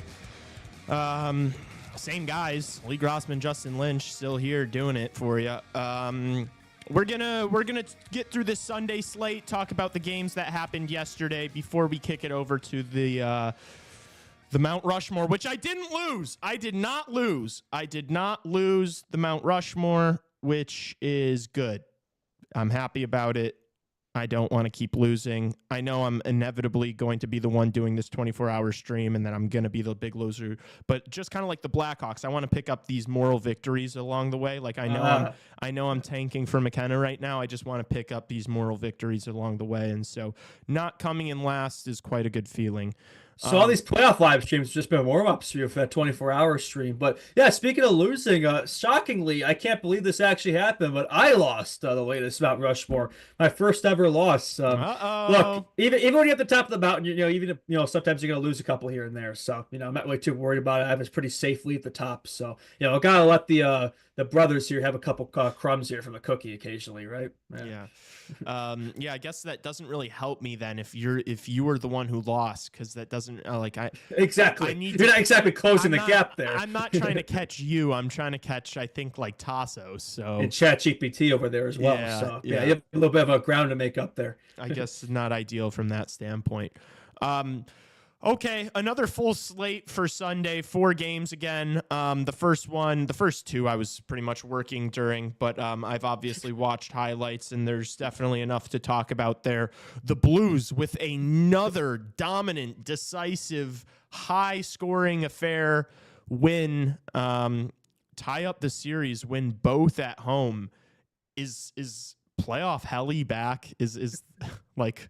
What's going on with this guy, man? Like, seriously, I don't think it's a joke anymore. Like, there's an actual narrative. Like, this guy in the playoffs, for whatever reason, is a choke artist. Like, I don't understand what it is. Like, he's going to win the Vezina Trophy again. And at this rate, he might be a first-round exit again. I mean, these weren't just wins for the Blues. Like, they dominated these 2 games at home. And it's like, the Jets will probably still find a way to come away with it. I don't know. I mean, those are 2 games. You lose 7-2 and 5-1. Like, you don't really deserve to win this series at that rate. So, even if they do win it, it's like they're not going anywhere. Like, they're not. This is second round at best for this team. Like, no President's Trophy. I don't care. It's not a cup team. We've seen it. Yeah. You can't close out a team like the Blues. Yeah. Like, this shouldn't be a close series right now. Like, but they won that winning streak down the season. Like, this is a better team. Like, this should be able to win this series. No question. Like, 5 games, 6 at most. And right now, this could be a 7-gamer if they even come away with it. I mean, I think all the momentum's on the Blues side right now. It's all in Hellebuck's head at the moment. And yeah, I know it's not all him. I know that, the play for him wasn't great either, but still, it's like, not like he's facing a ton of shots either. And just not ideal. He's got to figure it out. And I saw Pat Maroon was there at the game as well. He was hyping up the Blues crowd, yeah. I guess. Very interesting there, but he is his hometown, I guess. Yeah, stop. He's retired. Stop. What are you going to be salty about it after 1 year with the Blackhawks? He won a Stanley Cup. It's been like a week. It's been like 2 weeks since he's already has a Blues jersey. Oh, come on. He won a Stanley Cup. He's from like there. 6 years ago. I love how that acting like he's a part of the team. You're a comedian. That rubs Justin the wrong way. I couldn't wait to get that Blackhawks jersey off. Oh, stop it. Yeah, I guess because that's the Pat Maroon effect. Blues get it done again. Dude, now we're talking about the Jets. Where's Velarde? Where's Ehlers? Like, you need these guys back. I mean, Velarde, I think he did warm up, right? So you got to think he's going to be... He's close, right? You think he should be returning soon, which I think they need him. Like, right now, they need those guys back, the Ehlers, too. Like, they need those guys back and healthy, because the way the series is trending, I don't think they need to be fully healthy. I don't think it's going their way at the moment. The way this team looks right now, it's like they're just not good enough to win the playoffs. Like, they don't have enough talent, straight up. And they've been getting pushed around a lot. The Blues just don't have dogs. They don't. And the Blues have been physical. And honestly, like, a lot of the Blues goals have just been like getting pucks on net and greasy goals, garbage goals. Like they're just throwing up shots from the blue line. The Jets don't score like that. And getting bodies in front of Hellebuck, taking his vision away and getting tips on pucks, and they're scoring. And it's just like, the Jets are like just too soft defensively. Honestly, it feels like you got to get these guys out of Hellebuck's sight a little bit better. Yeah, like screening them. Yeah, because they've been all over him and they're making it hard on him. And they're credit to the Blues, like they're driving to the net, they're going to the greasy areas, they're not making it easy on this Jets team. They're playing exactly how they have to play. Yeah. Exactly. And so like I really could. This is not one where like I think this is going to be a series. I think this is going 7 games. This might be another one where neither team wins on the road. Who knows? But I think for the Jets, they're missing those 2 top guys. They are. In the Blues, they just need to find a way to replicate those performances back on the road. Yeah, it's not like they even played badly in Winnipeg too. I know the Jets, took the 2-0 lead and won both games, but they were both very close, right? The Blues wins were decisive. Like that's the difference for me so far in this series. The Jets have 2 games at home versus 1, so that could be a difference maker for them. But I don't know. Like right now, the way this is trending, like I'm a little nervous. Like if you're a Jets fan, I would be pretty nervous right now. Like it looks like the Blues are rolling right now. They look like they did at the end of the season, and we'll see. Like again, either way, whoever wins the series, I don't know if they're gonna go past it, but because I don't see either of these teams beating Colorado or even if it's Dallas, probably Colorado. So, but still, I mean, for the Winnipeg, that would be a disaster, man. President's Trophy, first round exit, but we've seen it before. So we'll see where it goes from here. They're not making this hate watching the Blues experience very enjoyable for me. So I definitely appreciate it if they locked in here, but it's not looking very good. Yeah. Something surprising. So I was curious because I was about to ask you who you think wins this series right now. I don't know, man. But I was like, let me see what the sports book is saying. The Winnipeg Jets are still minus 185 favorites. They're still like sizable favorites to win this Have series. They been watching the series? Like the Blues have been a better team. Like they have been. If the Jets don't get Velarde and Ehlers back, I think the Blues are going to win this series. Like I bet on the Jets to win this series, but the Blues look way better. Like they look way better. As you just pointed out, like the 2 wins for the Blues were way more decisive than the wins for the Jets. Like I think it's more likely that I could see the Blues winning on the road than the Jets. Yeah, and they have to do that, right? You have to grab at least one there. I think they could do it, but we'll see. I'll still say, like I don't really believe it. My brain's telling me still go up the Jets in 7, but I don't know, man. Like the Blues could easily take it. I have a hard time predicting the series, honestly, from here. It's a toss up. It feels like, but we shall see. Yeah, I mean the Jets got to get back to their game a little bit. They looked lost. Like they started the game really well. Like they were pretty dominant in like the first 10, 15 of this one. They got the early lead, and then the Blues were able to score with like 20 seconds left in the period. That was all them from there. And then it was all Blues from there. And so it's like, dude, the Jets just seem like soft mentally. It's like it just seems like when they lose it, it's gone. Like they can't find it again. Like how many like unanswered goals did they let up in this series? Like in all the games, right? It's like good teams are able to respond from adversity, and they haven't really been able to do that. Yeah. Jordan Binnington's been winning the goalie duel too. Just like the Four Nations, that he's Hellebuck's getting PTSD over there. He's getting Four Nations flashbacks. So, yeah, we'll see if he can step out of it. I don't know. Yeah, and I don't want Tassos to call us out for not finding new narratives and talking about playoff Connor Hellebuck. But look, he's giving us no choice here, man. 5 for 18 is not going to 12 goals to the road. Like, I'm sorry, we got to talk about it, man. I'm not going to not talk about it, Connor Hellebuck. I'm sorry, buddy. Like, it's just not been good enough. And I understand like a couple of those were probably not on him. He might not have really wanted to have more than one of those back, honestly. I think the late goal for the Blues, he kind of got dangled a little bit. He'd probably want that one back. But like the rest of them were kind of just like redirections and dirty goals. But still, you got to make the saves. You got to be in front of the puck. It's not just this year. If you look at his playoff stats the last like few years, like it's been a trend. So it's like, we got to be able to reverse that, right? You make it happen in the regular season, you got to do it in the playoffs. So, even if you're facing chances where maybe it's not on you, like the best goalies are able to win games and make those big stops. You haven't really seen it from him in the playoffs. Yeah, I agree. We'll see what happens. I mean, it's going to be an interesting game 5. I think that the Jets need a response. I think that they can, they do play so much better at home. So this might be another one of those homer series where they just narrowly edge. Yeah. They need to. The next game on the day, Canes Devils. Canes are able to get it done. Svechnikov, Jesus, holy shit. Svechnikov hat trick. Mr. Svechnikov. Big bounce back from them. Take a commanding 3-1 series lead. I think this one's over. It's over. It's done. Yeah, like this is like the easiest series to predict. Like I said, it'd be a sweep, so the Devils credit to them. They lasted a game longer than I thought they would, but no, decisive win for the Canes. Like they looked the part, best they played for the most part in this series. So yeah, no, I think they'll take it in Game 5 pretty easily. Hate to agree with you all the time here, but I mean, this is an easy one to agree on. I don't think anybody really believes in this Devils team making a comeback. They got their game at the Rock, and that's probably it. It's probably all she wrote. Yeah, I agree, and like I don't even think we need to spend too much time on this one. This is the series that we called from the jump was going to be the least interesting. It has been. The biggest news from this game though was honestly for the Canes perspective was Freddy Anderson got hurt and left the game, and Kachchuck had to come in out of relief, and we've never seen that before. Done. But did you see that? Was it Meyer? Was it Heischer? Who was?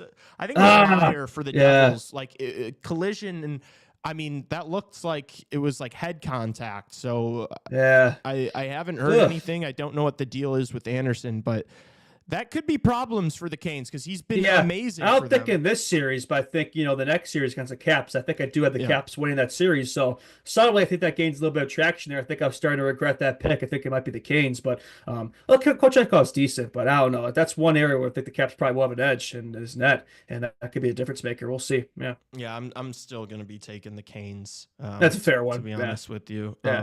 Regardless. But it does make things interesting. I hope Anderson's okay and that it's not like a bad concussion or something. What's his deal with injuries, man? It's like, it's constant, man. I feel for him. Yeah, it sucks. Yeah. It does suck. This sucks. This sucks. That's the goalies now. Injuries tend to pile on each other, right? And then it becomes a history thing. So, it's too bad. Hopefully, there it is. Thank you. That's the best sound clip, CHR. I love that sound clip. It's a classic. We go to that one at least 5 times every single stream. Love it without fail. So all right, well, transition to the Caps. Let's do it. The Canadians versus the Habs, as we said in the Instagram story last night. Yes, the Canadians versus the Habs. Capitals get it done. I was nervous. I bet Capitals 3-way money line. So the Capitals needed to win in regulation. They headed into the third period down a goal. I was concerned, but they were able to find a way.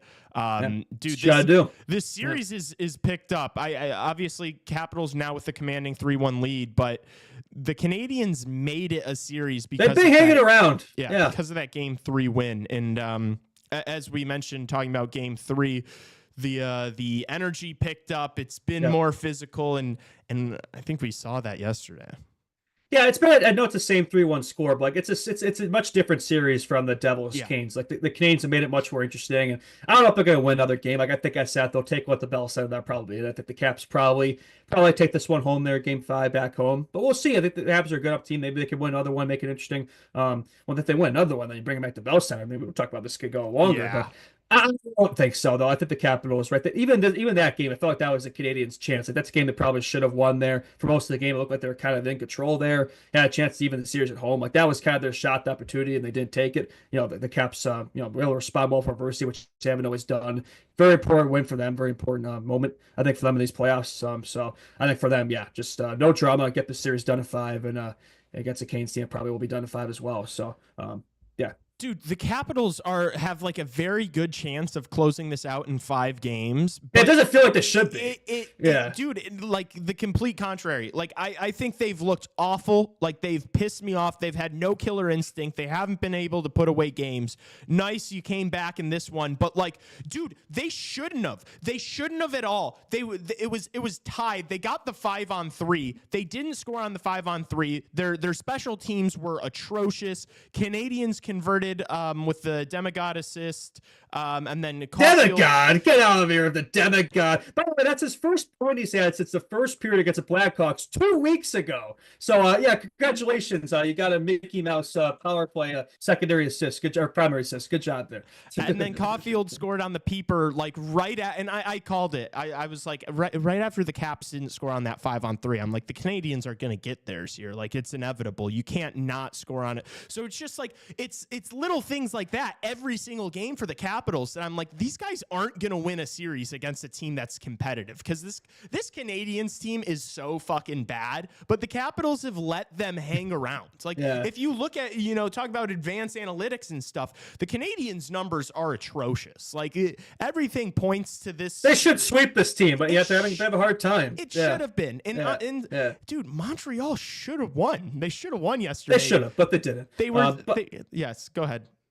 But I'm glad that we're being proven right because I think both of us weren't high in either of the top teams in the conferences, right? I think we weren't high in Washington, we weren't high in Winnipeg. And so far, I know they're probably, the Caps probably will come away. We'll see about the Jets if they come away for round one. But I think so far we've been kind of proven right about both teams, that they're not true contenders. Like, they might win a round, but they're not true cup contenders. And I don't think anything from what I've seen of either of these teams has really changed that narrative. Yeah. The Capitals are frauds, but I do have to. We have to talk about the game winner set up by that Tom Wilson hit. I mean, is Carrier okay? Can somebody, is that guy alive? Is that he had to guy get alive? carried off the ice. Carrier. Yeah. They needed a carrier for him. Carrier for carrier. Dude, that hit was nasty. And I've seen some people, like, I think Dobish was like upset about the hit. Like, what are you talking about? Like, genuinely, if you saw that hit and were like, that shouldn't be legal. That's just what Tom Wilson does, man. That's why he's on your squad, right? I mean, I don't really see the issue with it. If you have a problem with that hit, you should go watch European soccer. No slate. That's hockey, baby. No slate against European soccer. I love European soccer. It's a similar drama to hockey. It's super intense. Really, just genuinely, go watch European soccer. Maybe not hockey. Hockey might not be for you if you have a problem with that hit. He murdered that guy, and then it led directly to the goal. Just some unfortunate defending from the Canadiens, honestly, on like all these goals. Like, they look better for the majority of the game, and then they just can't defend, man. Like they get so bad. Lapse. Yeah, exactly. Yeah, it doesn't matter what score they get in the offense, which they can score. They can put the puck in that. They have a lot of skilled players. Caulfield's been a dog in this series. Good to see. Love that guy. But yeah, they just don't have any defense. You're just not gonna find a way to win four. Yeah. No, exactly. And so, I think I'm gonna be picking the Capitals to win. In 5 back at home. I mean, you gotta assume. I put money on this team because I put my confidence in them to be able to perform in these situations. You're back home. You split on the road. You have the chance to close the series out against a team that you should feel confident that you're able to do that against. But dude, I don't know if the Habs could win. They're Dylan Strome merchants, man. And yeah, if the Habs do win Game 5, suddenly it's a series. Like, they could easily go back in their favor there, honestly. So it feels like for the Caps, you almost have to close this out at home. I think they got to do that. I think they will. I think they're a good enough team. Good teams find a way to win games if you're not the better team. So make your Strome point because make your Strome point. Yeah, Dylan Strome merchants, man. But that's the thing. Like, he's a great player, but it's like when that's your number one guy. I don't know. I just don't think that's going to be enough to get done. And yeah, not Alex Ovechkin. I think Dylan Strome has been their top player, honestly. Yeah, you're right. Most of his production has come from Dylan Strome this season. If you look at it, he's always looking for Obi on the ice, right? I mean, no disrespect to the GOAT, to Ovechkin, right? But he wouldn't have that goals record right now if he didn't have Dylan Strome the last 3 years. Like, he's been awesome setting up goals from that perspective. So he's great. But again, best player, he's not going to, against other teams' best players, that's not going to be the guy you're going to win a cup with, I don't think. No disrespect to Dylan Strome. Love the guy, but Yeah, that's the fact of the matter. Like, two things can be true. Like, we can, and I feel the same way about him. Like, he's a great, like, number 2, or like, but not number 1. Yeah. I love Dylan Strome so much. I love guys that, like, are maybe written off. He was considered a bust for the longest time. And, like, the way he's been able to adapt his game, and he's so good at the little things. I feel like on these streams, I always talking about how good he is at the face-off dot, too. Mm-hmm. He's such a good playmaker. I love him so much, but if that's your best player, you can't win a Stanley Cup. No, I don't think so. They do have depth, good coaching, but and again, like similar to the Jets, like, I just don't think this is a team that's really built for playoff hockey, right? It kind of feels like they're regular season merchants. So we'll see. Yeah. I don't know. I feel like from the Capitals' perspective, you want to end that 1 in 5, though. You don't want to be going back to the Bell Center because, like, I mean, we've seen it. The Canadiens have outplayed them at the Bell Center. Like, I really do think the Canadiens outplayed them yesterday. And it's like, then suddenly you're stretching the series further than you should. Then you'll be playing against a well-rested Canes team. Like, yeah, if you want a shot in that series, you got to be in the same playing field there. Take care of business. Yeah. Yeah. Yeah. Okay. Time for the Oilers-Kings discussion we've been waiting for. Let's do it. Finally, we're here. Stayed late last night because it went to overtime, and I'm happy we did because it ended up being it was an awesome game. Yeah. Look, LA blows two-goal leads in this one. More late game heroics from the Oilers and Evan Bouchard scoring the winner, the tying goal rather, with 30 seconds left. Just gotta say, Draisaitl. Yeah. So, Justin, the point I was making after the game ended yesterday is that, like, I feel like this is the Kings to lose. Like, the only way they've been losing it. the only way the Oilers can win a game in this series is for the most miraculous things to happen. And now that it's just 3 games left in the series, I feel so confident that the Kings are going to win, and yet the Oilers are like minus 130 on the sports book just because, it's the Oilers and people are going to bet on them. But, like, the Kings are going to win Game 5. I promise you the Kings win Game 5. They are so much better than this Oilers team. Every single game is the same story. It's the Kings look better than the Oilers, and then the Oilers, like, somehow score some miraculous goals down the stretch to make it close. Like, they had all the momentum in overtime. After basically from the final, like, 10, 15 minutes of the third period, the Kings were kind of on the back foot. The Oilers had all the momentum, and it carried into overtime, and the Oilers got it done in the overtime. Don't get me wrong. I love Connor McDavid. I want to see him succeed. I think he's the best player I've ever seen. But the Kings are so much better than the Oilers. Then why have they beaten them yet? This series should be over right now. You're right. They should have won both those games in Edmonton, and yet they didn't. They found a way. You got to be able to close this team out. You got to have that killer instinct. You got to get the job done. You haven't done it in 4 years against this team. And honestly, the way this is trending, they always tied the series up. And yeah, are they miraculous wins bit lucky? Sure, but it's like, this isn't really new here. Like, if you've been watching the last few years too, it's like, and maybe not the same deal as this year. It's been a lot of the same situations here. You have David Draisaitl, you have those game breakers, right? Kings have a lot of good players. You have good depth, but you don't really have those finishers like the McDavids and the Draisaitl. It's like, I think the Oilers are going to get. I think they're going to do it again. Really? I think they're going to do it again for the fourth year in a row. Justin, I gave you the opportunity to go. I've switched up. I think the Kings win this series. I think the Oilers are going to win the series. At the start of the series, I thought that.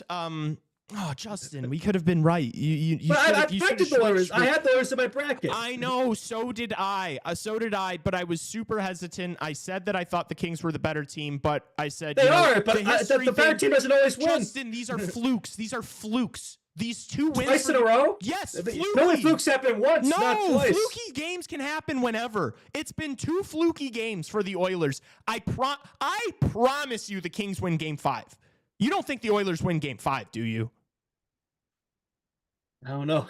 Oh, Justin, it's going to be another dominant win for the Kings, and you're going to be like, I guess I should have seen that coming. I promise you're going to say, you're right, I should have seen this coming, but I just thought, with the I promise you that's what's going to happen.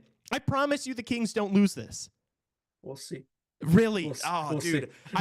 I just. I like my thoughts about being right against the league here. For the Oilers to get anything, like, look, obviously there's a chance it can happen because we just saw it happen twice. Like, obviously lightning can strike 3 times in the same spot over and over again. I just don't think it's going to happen. The most miraculous things have to occur for the Oilers to win games in this series. Yeah, they have Jesus on their side. Jesus makes miracles. Connor McJesus. Yeah, but do you actually think that's more likely than the Kings just being a better team and seeing this one out? Like, they've been the better team before and have failed to close out these series. That's why I want to talk about this with you, is because I want you to actually spend time and think about it. You do understand, like, if you're sticking with your guns in saying that you think the Oilers win this series, you have to acknowledge that it's going to have to be, like, fluky and lucky, right? It depends what I think, fluky and lucky. Like, what do you mean by that? Like, I think. Dude, the Oilers have both these wins. They've covered 2-goal losses. Like, they've been down 2 goals and they've come back. Like, you can't keep doing that. They always show these stats when you head into the third period and a team's down, and you see, this team is 34-2-1 when leading by a goal or more after 2 periods. Like, that's not gonna keep happening, Justin. I don't know, man. I just look at trends. I look at the way these series have developed before. Like it seems very reminiscent to me. I think the Kings, you almost had to win a game there in Edmonton, right? The fact that you let them back in this series, it's tied up now. It's a fresh slate now. Honestly, it really is. And they will have the harmonicas back on their side at Game 5 in the home ice. They have been a better team in home ice, and we'll see. It could very well trend back in their direction there, but I don't know. We played these games before. I've seen it before. Oh no. All right. Well, I guess we gotta disagree on something, man. We've been Yeah, agreeing true, all true, day, true. man. What's the point of doing a podcast? We're just gonna grief each other all the time. Well, I just well, also I'm not gonna like not disagree. Like, yeah, I don't know. I just completely disagree. I think the LA Kings are way better, and now that I've seen the first 4 games of the series and that we're tied up, it feels like I get to re-pick this series, and it's just so obviously the Kings. Like the Kings are so much like they're so much better.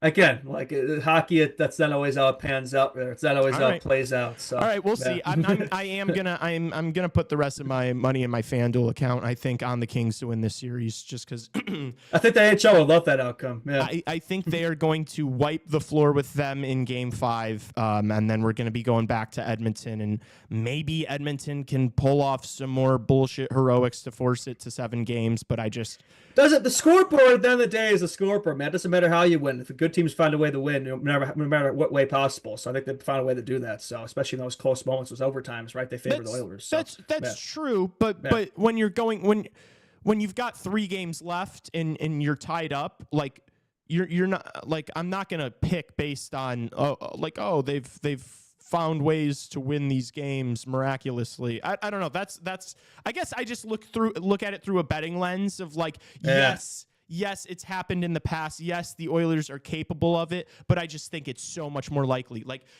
Justin, do you think that if you were going to bet on this series, do you think that these odds should be even? Like if you're taking the Oilers, I think they should be closer than they are for sure. Well, no, like I think the Kings should be favored to win this series.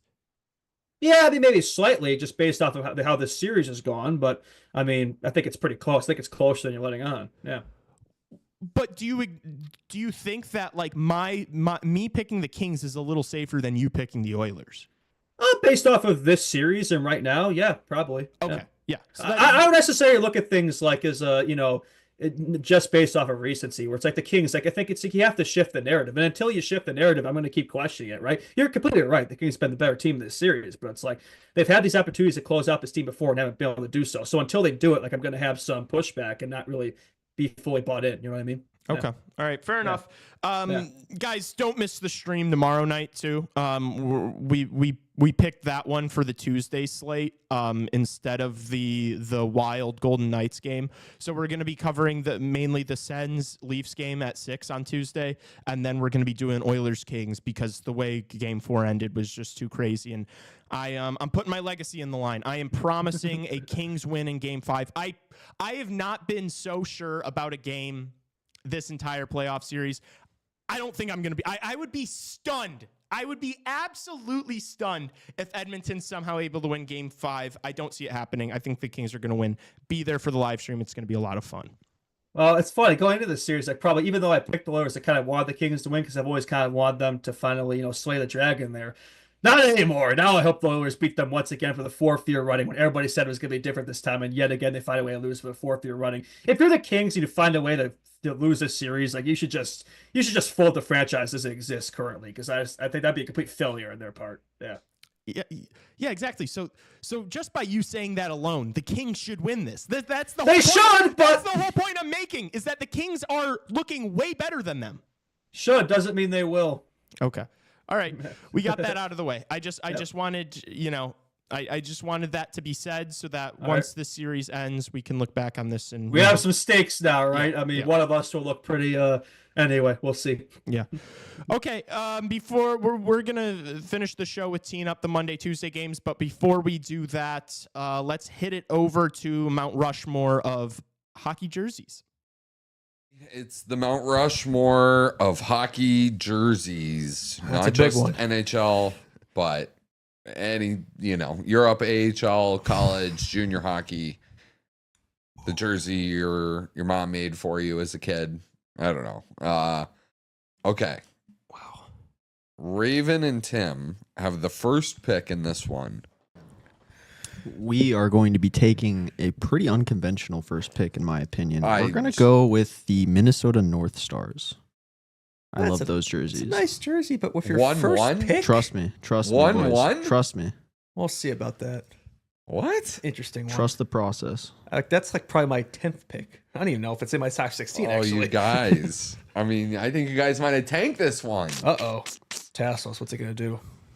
I'm taking the Chicago Blackhawks. Yeah, obviously. I mean, Ooh. obviously. I want to be so original. just the Hawks in general. Do you I'm wanna going to take win the this? red. I'm taking the. Also, I think we should be specific of what jersey you'd like on the graphic. I Do you want the green one or the red one? The green and yellow. Okay. I will be taking the Red Hawks jersey, although I'm more of a white guy myself. But yeah. Well, I mean, Until he's 15. Yeah. I guess I am a white guy. Yeah. But yeah, so that is my pick. All right, Lee. I am going to take. I'm going to take the Montreal Canadiens. Yeah, And they just there's a couple others but I think the Habs is also. My dad ingrained in me that was the hardest NHL jersey like my entire childhood, so I'm going with the Habs. Fun fact: my youth team I played for, the Wilmette Braves, was basically that jersey, but a W, with the Wilmette logo instead of the Habs. So I always had a soft spot Red or for those white? jerseys. Oh yeah, I'll go red. Yeah, right answer. yeah, okay. So you can take, because it's a specific jerseys here, right? So you took the Hawks home, but I could take another Blackhawks jersey. No, you can't. No. So so that's what I tried to say earlier, which we actually probably should have said on camera. If you take a specific jersey, that locks up the entire franchise jersey. So if, Yeah, That's why I took it. Present, correct? I guess that's fair, because then we'd just be picking a bunch of Blackhawks if I jerseys. say I say a niche jersey for this franchise, any franchise, you cannot then pick another jersey from that franchise Okay, after. but let's say it's Coyotes. Does that? You got to talk into the include all mic, of Sully. No, Gotta talk no. into the But mic. if anybody takes the Utah Hockey Club, they should be thrown out of this fucking Okay, studio. I was just using that. Oh as an no, man, that example. might have been on my list. I'm just kidding. Okay, well, if that being said, then I gotta take it. It's probably, as a Hawks fan, I'll admit it. Like, if there's one jersey that maybe has something to say. I mean, the Habs one probably does too. The Red Wings, give me the Detroit Red Wings Really? home jersey. Are you kidding me, dude? That's an absolute classic. I love that. Like, Kader That's- looks sick in that that's- jersey. Maybe just because it's yep. red, but it's a hell of a jersey. It's in my opinion. I think it's better than the Canadians. In my opinion, I think they're pretty close. I'd Yeah. actually give it the slight edge. They're interchangeable. It's an argument. It's They're an argument, interchangeable. And I'll be patriotic with my second pick. There's a lot of great, U.S. jerseys throughout the years, but give me the white Miracle on Ice jerseys from the 1980 U.S. team. Yep, it's simple, but it's effective, and it's patriotic. I didn't get the Miracle pick, so yeah, I'll take it.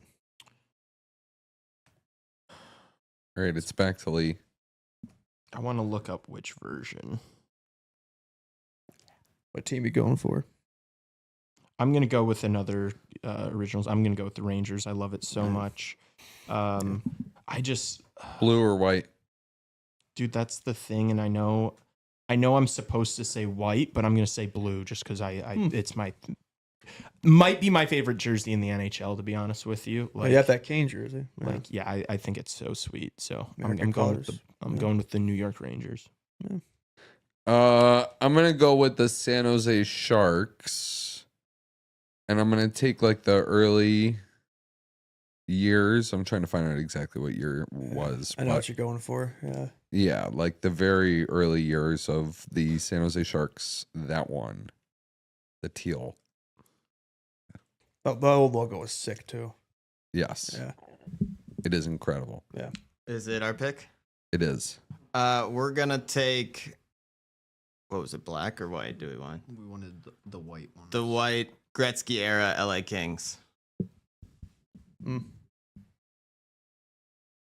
That's a classic. And with your next pick, I'm trying to find the year, but it's the Canadian international jersey where half the leaf there, and then Canada's on the other. okay. That might have been a Summit series here. I was say we're showing the That one, Tassos. yeah, I think. Oh, that's a good one. I have that jersey. That, yeah, That's a nice that one. is a great. Here, do you want to jersey. show the camera just so we can? Oh, yeah. Just might as well just to show. Tim Yeah, Tebow pitter-patter. cameo. And we get Tim Tebow on camera for a second. But that is our pick. That's a fair one. I wasn't even on my list. I didn't even think about it, but that's a hell of a one. Told you guys, don't be freaking out. We got this under the control. Yeah, we'll see. There are some good ones here. Yeah. Do I go with my head or my heart? Follow your heart, Tassos. I'm gonna go with the Florida Panthers, 93 to 2007, with like the actual like cat on it. Yeah. I like the old logo I better. like than the new it. one. I like Yeah. it, but I like when it's like The- biting through the hockey stick. And, White or red? Red, circa like 2007. the new logo's clean, but like that one's just classic. Yeah. The panther just jumping ahead at you, like the optical illusion there. Yeah. is it my turn or is it Justin's turn? Is it my turn? Really? Already? That was quick. No, wait. No, it's gotta be you. It's Lee. It's my turn. Yeah. I'll I'll go if you want me to. Yeah. yeah. Go ahead, buddy.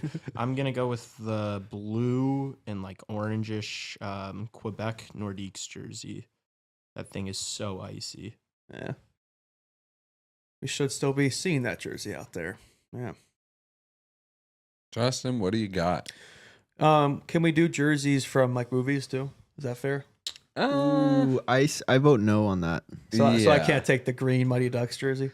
No, Yeah, no. I'm gonna vote. We're no on vetoing that that one. Okay, well then I'll take the real life Mighty Ducks jersey because they were the Yes. Mighty Ducks before the after the movie, obviously. So yeah, I'll give me that. Yeah, that's fair. That is on my list. Honestly, that's probably nicer than the movie one anyway. What am I talking about? Are you taking the eggplant ones or the white, Just the home one. the purple? Yeah, the purple. Yeah, there we go. That's a classic, right? Yeah, I mean they're both nice. I have the last pick, right? Uh-huh. I'm in between two here. One's kind of niche, but I think it's a classic. Another one is also be sticking with my Chicago theme, but I'll stray away from that, even though I do really like that jersey. I'll be fun here. Give me the Orlando Solar Bears jersey. That's a good one. That's a nice one. I guess the white, actually. Give me the white one. Yeah. Okay. ECHL, legendary franchise. The polar bear, and not in Arlington, Texas, though. Yeah. It's my turn again, right? It is. Dude, I think I'm spanking you guys on this one. I think the Rangers was a mess. I don't think so at all, but okay. I'm going with the Hartford Whalers. I think I like the green ones more than the blue ones and the white ones. So I'm going to go with the green one. I honestly prefer the Whalers over the North Stars one. I think they're both nice, though. There's so many. Yeah. Like I didn't even touch any of the junior hockey stuff I had here. Yeah. Right? You kept Mighty Yeah. Ducks? Yeah. But like when they were the Anaheim Mighty Ducks Yeah. in the NHL. Yep. Yeah, I didn't even touch any of like the international stuff. I mean, that was a good Canada jersey pick by Raven and Tim. There's some beaten off the path NHL ones. I guess I did the Sharks and the Panthers. So give me the 1993 NHL All-Star Game jersey. Okay.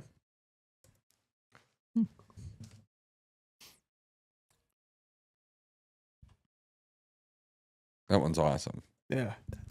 Who's next here? It is our Raven and last Tim pick. to finish it off. Last pick of the draft. And we're going to end it with the 96-97 black Vancouver Canucks. What was that? Oh, skate the skate. edge or Yeah. whatever? They kind of brought that back. Yeah. Yeah. The flying V, you know. Oh, that's actually different. The Never skating mind. V. Yeah. That's a cool one. Yeah, like this one. Yeah. Oh, Oh, the that classic. that one. Yeah. Okay. Yeah. That's Also, cool. I feel like the 94 NHL All-Star jersey is significantly harder than the 93 one. Maybe you're thinking of the wrong one. That one? Yeah.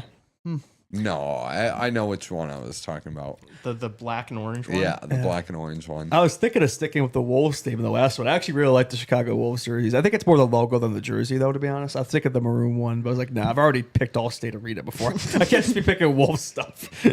So that is Yeah. on the honorable mention. So Yeah. the Leafs jersey did not get picked, Yeah, which screw is them. crazy. How'd you not pick them? I don't know. I didn't. The Calgary Flames is a good one. The Sabres Go Ahead, the Kachina jerseys, the Arizona Coyotes, California Golden Seals with the word seals spread across is really cool with the turquoise and yellow color scheme. The Capitals Eagle one is really cool. Any Atlanta Thrashers jersey is very cool. Say the light blue one was on our list. I thought North Stars was a really good pick. Could have also done the old Winnipeg Jets.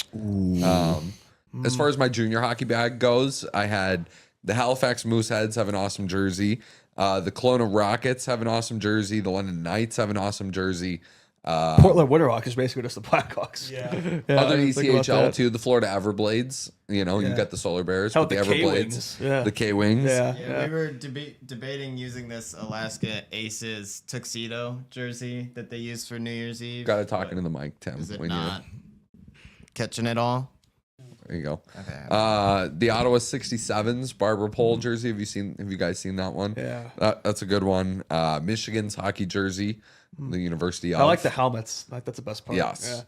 There's a bunch of good ones. Honestly, Dynamo Moscow. If we're talking, hockey overseas. I can't not pick a U.S. The team Sweden though. The team Sweden. The Trey Kroner. Yep.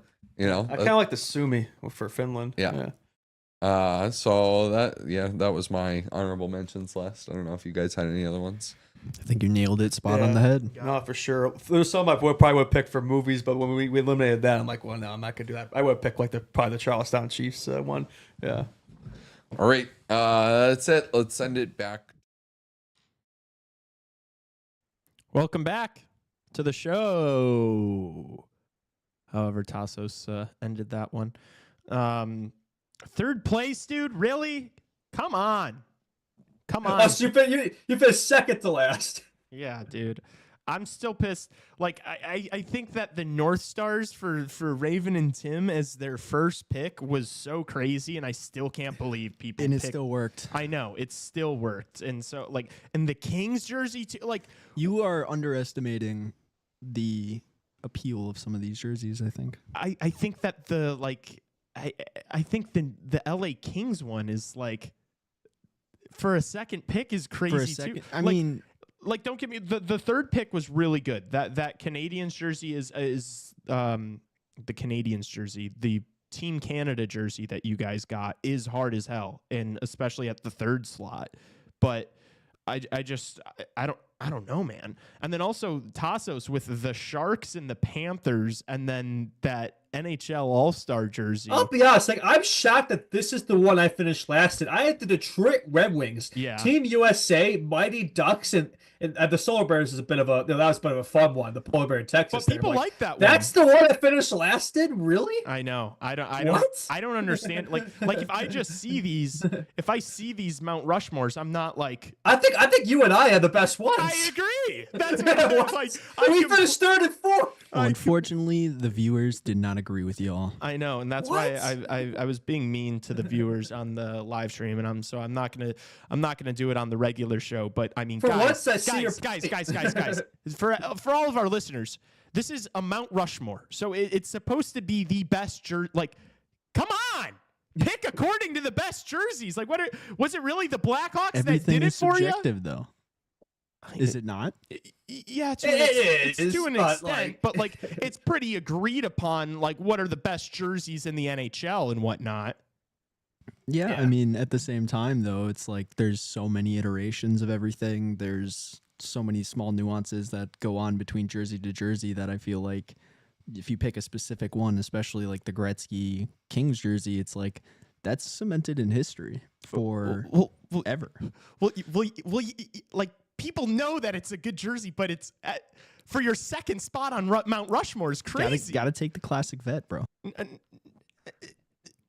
History merchants out here. I can't spend any more time on this because I'm gonna blow a gasket. I'm being told that the LA Kings jersey is better than like the Detroit Red Wings or the New York Rangers. Insane. Or, like, that's ridiculous. I just can't be asked. I can't be asked to like explain why I think people are insane for having mine and Justin's last. You can't logic your way out of this one. I know I'm salty. Nobody needs to be like, oh, Lee's salty. Like you don't have to point out the obvious. The sky's blue. Yeah, I'm salty that I think you guys picked poorly. All right, I am. I see how you feel for once. Yeah. You get it. I get it now. Gosh, I see Blackhawks and I vote. Oh my gosh! Yeah, That's what people do. Yeah, that's what they do. It's like it's like well, that's fair though. It's jerseys though. That's fair. Like the Blackhawks is the best jersey, but yeah, the Mount Rushmore. The rest of it. Mount Rushmore isn't just George Washington. There's 3 more of those motherfuckers up there, right? Can you name them right now? No, don't put me on the spot like that. Jesus Christ, don't do that. Can I even name them? I don't even know. Washington, Teddy Lincoln, Roosevelt, and who's the other one? Roosevelt. Probably Roosevelt. He's up there. What's the 4th one? Jefferson, Lincoln. Jefferson, right? Yeah, Jefferson. there you go. Jefferson. I said, yeah, there you go. We got him. See, we know our history over here. Yeah. History merchants is what we've been called. Okay, but no, you guys are the history merchants, not us. Anyway, whatever. Let's preview the games tonight. I want to get away from this conversation. Yeah, Let's see a losing topic. You understand how frustrating it is, right, Justin? Like, yeah, I get it you now. Genuinely think you look at all 4 of those Mount Rushmores and you think to yourself, I mean, I did pretty damn good. I like mine. Maybe I'm a little biased, but there's no way I'm in last place. And then you're in last place and you're like, what the fuck are people looking at? Well, I think people probably saw the Red Wings jersey in mine and picked against it just because it's the Red Wings. But it's like, dude, the Red Wings jersey is fucking brilliant. Like, even if you hate the Red Wings, you can't deny that. Like, I'm able to put my biases to the side and picked what the best jersey is. That is kind of the problem here when the people judging this is like a very mostly a Hawks fan base. Yeah. And it's like they don't care about anything else besides the Blackhawks. It's like it's very it's not subjective. It's just a completely different like lens that you're viewing what we're doing with. But it's fine. Okay, Monday games, because I mean we've been going for 2 hours already. We don't have to spend too much time on any of these because we kind of done. We've already kind of been doing them. Yeah, we can get a little bit more in there. Yeah. Okay, Florida Tampa, important game 4. We think it's going to be physical. Obviously, Kachuk's in, Hagel's in. What do you got for me, Justin? Who do you like in this? What do I need to keep an eye on? What do you think? Oh man, this is such a hard one to predict, man. But I will tell you, it's going to be a chippy game. I think there's going to be some gloves dropping in this one. It's going to be pretty entertaining. Battle Florida is going to heat up here, right? You know, both these teams got all their squad around them now. So Kachchuck, Hagel, I'll be watching those 2 all game. I think they're going to be looking for each other all night. I remember Kachchuck too when he was laughing at Hagel after that in that game 2 moment there. So I think he's going to look forward to seeing him back on the ice. So they're going to be chirping each other all night. In terms of who's going to win, that's the tricky one. I mean, I do have the Panthers win this series, but that being said, it wouldn't shock me if Tampa did even the series here. I wouldn't be too worried about it if I was Florida. I still think they're going to take it in 6 or 7, but I guess that would be 7. Yeah, I could totally see Tampa evening it up today. I kind of feel like they have to. I feel like if they lose today, they have no shot coming back. So they're not going to win 3 straight against Florida. So I feel like you can't afford to go down 3-1. I think a team of desperation. I like the way they played in that game 3. I think I'll say they'll edge out a narrow win here. Yeah. I think we've been building up. I think people were expecting fireworks in game 3, but I think we're going to see all of that here in game 4. It's not an afternoon game. You're actually in the evening. It's prime time. It's going to be 7:00 over there. Both teams are back at full strength. You've had the comments that both coaches have made. Maurice initially saying we only hit guys that have the puck, and then Cooper copy pasted that statement, which is electric. Like, I mean, that's exactly how I would have responded to. Like, as much even as the coaches don't like each other. Maybe we'll see them square off like the Torts did back in the day. Yeah, I think it's that Calgary game. Let's see some fist fighting going on in the hallway or something. I wouldn't mind it, but yeah, I think this is going to be an absolute banger. I could see it being a low scoring game and it just being so tight and physical. This is an overtime game. I feel like, yeah, I can see that. That's a good point. Yeah, I could see this one being super close. I kind of hope it's gonna go that way, and because I feel like they've been trading off like who wins dominantly. Dominant wins, like they were due for a close game. Like we thought this could be the closest series. I think it's probably gonna start the trend this way if it hasn't already, like the Colorado Dallas series. So I think this one's gonna extend past 60. And like you said, probably I could totally see it being low scoring as well. But I think Tampa needs a win probably more than Florida does in this one, so I'll give them the edge. But I still feel good about Florida's chances. Yeah. I think Florida's going to come up with this one. I think that I just have so much faith in that locker room. I have so much faith in Paul Maurice. I think they've looked good. I think that like the game 3 loss is going to be a slap in the face. It's going to all right, wake up now. Can't let that happen again. I have confidence in them being able to get this one done at home and take the commanding 3-1 lead. I'm going to say final score 3-1 Panthers. All right, then I will say 3-2 Lightning in overtime. Yeah. You said 2-1 Lightning in overtime? 3-2. Yeah. 3-2 in overtime. That's right. Okay. Yeah. Yep. Yeah, I'm excited. I'm so excited for this one. It should be the game. Yeah, it should be a good one for sure. Yeah. People were joking about on the stream last night that Tassos has had me at gunpoint, forcing me to do these live streams.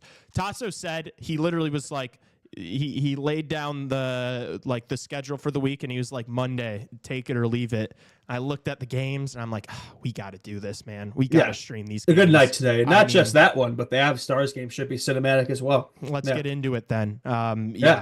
Important game 5. We're going to see, will Dallas be able to respond? That's what I'm looking for, because it's like, I think if Colorado is able to keep up the intensity and the way they played in game 4, I think they should be able to win. But let's see the way the Stars respond, because obviously it was a nightmare game for them. They got absolutely get dominated from whistle to whistle. Ottinger gets pulled. How do you think they're going to respond? Back at home ice, I do think they will respond. I don't think they're going to get the win. I think it's going to be a much closer game. They're going to play much better in front of their goaltender there. But I think the Avs will just went out. I still think this one's going to go 7, but I do think the Avs take the series lead here. I just think the way they play game 4, I don't see them suddenly dropping this game 5 here. I think the series is theirs to lose. I think they'll be able to edge it out. But I do think the Stars will have a better game. Should be a closer game. Yeah. Yeah, and then I haven't even heard any word on Heiskanen. Because I know he's what's been his deal? He's traveled he traveled to Colorado. He's been he's in been around warm-ups. then. He's been skating. He's got to be close then, you would think, but we haven't really got an update amongst when he's going to return. He's not, and it's official. He's not. He's ruled out. He's out for the series? No, not for the series. Just for this game tonight. He's already ruled out for the game tonight. So still no Heiskanen for Dallas. I think that's trouble. As I mentioned when we were talking about game 4, I think that Colorado is better, significantly better than the Dallas Stars, more than people are letting on. Especially without those guys. And specifically without those guys, I should say. Yeah. I think Heiskanen and Robertson, and I do think that this is like a really competitive series. But look, I know that it's 2-2, and so you got to say it's been a competitive series, but it doesn't tell the whole story. No, it really doesn't. And that stat that we keep bringing up, the Dallas Stars have led for 1 minute and 2 seconds this entire series. Could you imagine if they find a way, let's just say this one is another close. I do think it's going to be a close game. I could totally see this one being yet another overtime in this series. They find a way. It's like they could theoretically win this series, by leading for 5 minutes. It's unreal what they're counting. That they're still in this series despite that. That's a good point. Like, they are still in the series. It is only 2-2. It's only 2-2, and Dallas, you still get to play at home twice. So but I just this Avs team is too good. It's too good. The path for the Stars to win this, it makes so much less sense than the Avs. The Avs have just looked so much better. I just think it's so much more likely that the Avs win this series than the Stars. But we watch for a reason, and we're excited to watch this game tonight for a reason. Yeah. Can the Dallas Stars respond, especially with Ottinger getting pulled? I mean, talk about a slap in the face. That is your guy, your star goalie that, has played so well for you for a couple years now. He gets pulled and you just don't do him any favors. You got to respond after that. That's what you're banking on. If you're a Dallas fan, that's what you're banking on, right? That they do respond. They take that personally. And Otter probably even takes it personally too. It's okay, we're getting shit on here, but it's I've been playing a good game and keeping us in here. Take me out. I probably won't like that either. So, hopefully he has a legacy game for them, from their side of it, and we'll see. They could definitely find a way here for sure. Yep. Yeah. And so, as we just mentioned, going to be streaming these games tonight, both of them. So be locked in and ready at 6 o'clock, and then we're going to keep it rolling and go straight into that Dallas Avs game. So don't miss it. They've been a lot of fun. I feel like these streams have been getting better and better because now it's been electric. People have been catching on that we've been consistently doing them, and so some good views, some good subs in there. Yeah, I think we're at 7-11 right now. Yeah. Chat right now. If you were in the stream last night, just let everyone know if you enjoyed it, because I feel like you guys enjoyed last night a lot. We had a really interesting character join the stream that honestly I don't even want to get into too much. I remember. Really strange interaction there. So that was hilarious. I know that people have kind of been talking about it throughout this entire podcast, and I've intentionally chosen to not talk about that guy. But anyway, so don't miss it. And then let's get into the games for Tuesday, shall we? Let's get into Tuesday in it. Tuesday in it. Let's do should. First game on the slate, the one that we're going to be focusing on early on, is the Ottawa Senators versus the Toronto Maple Leafs. The Tassos Bowl. Yeah. The Tassos Bowl. I know we've thrown out the hypotheticals. We're not supposed to talk about a specific narrative that we will not mention. But do you think the Leafs get it done at home? They should. We've been throwing their should word around, right? Now this one, like, they should. Like, this Leafs team, like, yeah, they're the better team. Like, they're the better squad. Like, they shouldn't have a problem here closing out the series with, again, no draw whatsoever in 5 games. I think they need to, right? Because I do think that Florida-Tampa series, I do think it's going to go long. That's going to be a 6-7 gamer. So if you're the Leafs and you look at that series, you're going to play in that series. Probably Florida. That team is better than you are, but they're probably going to be more banged up, right? So if you could find a way to end this series sooner, maybe go into a little more rest and refreshed, right, ready to go, that should be an advantage in that series. So if you allow Ottawa to kind of come back here, and even if they don't finish the comeback and they win a game or two, that's kind of, or even 3, that's like, it's kind of a failure. Even if you do win the series, because that's like one advantage that's been taken away in the Battle of Florida there. So I don't think they can afford to let this one extend, because that's just going to take away their confidence there, right? The momentum is going to go back the other way, and I think it's going to come back to bite them around 2. And either way, I think it's going to come back to bite them. They're going to have a hard time against a non-Mickey Mouse team like Ottawa. So if you can't even close out a team like that, without any issues, then you've got issues. I do think the fact that we've seen 3 consecutive games go to overtime that series tells us that it's been a closer series than people have been saying. Oh, for sure. Yeah, Justin. Yeah. If this goes 7 games and the Leafs win in Game 7, that's not a win. It's not. You might as well not even win, because the Leafs Nation is going to completely collapse and it's going to be a nightmare. You're going to get destroyed by Florida. I do want to say I think Toronto's going to win on Tuesday. I think Toronto wins on Tuesday. I'm not going to say they will, but they should. I'm picking them to win Tuesday. I think they do. They're minus 165. Look, I think it would have to be a catastrophe for them to lose. They'd have to, really bottle it. I think that all those guys are going to be locked in. I believe in the core 4. They're going to get through this first round. Toronto gets it done in Game 5. We don't have to keep talking about this Leafs first round narrative anymore. Yeah, we believe in the core 4. They never bottle first rounds. They're gonna put it to bed, and they're gonna get it done in Game 5. And that's what they do. They're gonna show up clutch. No, right? But Justin, if you can't keep doing this, it is, to Tassos' point, you can't keep bringing it up if they get it done in Game 5. Well, I mean, that would be one win. That'd be one. That's it. I mean, I think you got to go on a run here, right? I mean, we've seen it before where they've won a round in 2023 against Tampa just to get destroyed by the Panthers, right? So if that happens again, I don't think that really changes the narrative at all. Well, yeah, I guess if they get swept by the Panthers, but I don't think that's going to happen. So Toronto's going to get it done. I think they have looked really good. I know I like to give them shit, but I do think they've looked very good. I think they're a completely different looking team than they've looked in years past. They're sound defensively, just a bunch of really solid, reliable guys defensively with Ekman Larson and McCabe and Benoit. I think they've got enough, and so I'm picking Toronto to win Game 5. Let's move to the series we give the least shit about. Yeah, this is over. The series is done. We don't have to talk about it. The Hurricanes got it covered. They're going to win in 5. Devils, thanks for playing. Thanks for showing up. Winning a game. Golf claps to New Jersey land there. This is over. That's going to be the easiest Game 5 win ever. And that's all I think about that series. Yeah, I think the Canes are going to win that game by more than a goal. Yeah, it'll be a convincing win, right? Yeah, for sure. Back home, no shot. Yeah, I agree. Okay, Game 5, Wild Vegas. I mean, this is like one to watch. This has been a banger. Sure. This is a banger. Yeah, dude. It's the Wild have been amazing on the road all year long. The Golden Knights have been amazing at home all year long. They both split home and away. It just feels like such a toss-up. Evenly matched teams. Both have had glimpses of looking really good.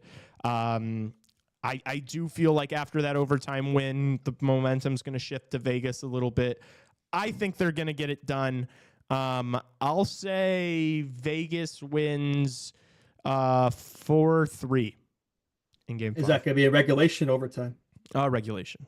Okay. Yeah. So after you woken up from that nap in the Devils Canes game, you get woken up with this awesome Wild Vegas series, which you'd argue has been the best series this first round. Honestly, it's definitely been up there. I'd say give it top 3 for sure. Yeah. Maybe after those two have been talking about a lot, but Yeah, I mean, I think I said earlier, I hate to agree with you. I hate agreeing with you, but like, yeah, I mean, probably this is Vegas' to lose. I feel like, I think for a while, I feel like you had to have that game 4, and now it's like, yeah, after the overtime winner, like you said, I feel like it's going to shift back to Vegas here. They're not gonna look back here. Maybe Wild even up at game 6 and force a game 7, but Vegas either way probably takes it. So they're going to take it to 6-7, like we said they would, but I don't think they're going to be able to beat them. So yeah, Vegas, and I'll say it goes, I don't know, like 4-2.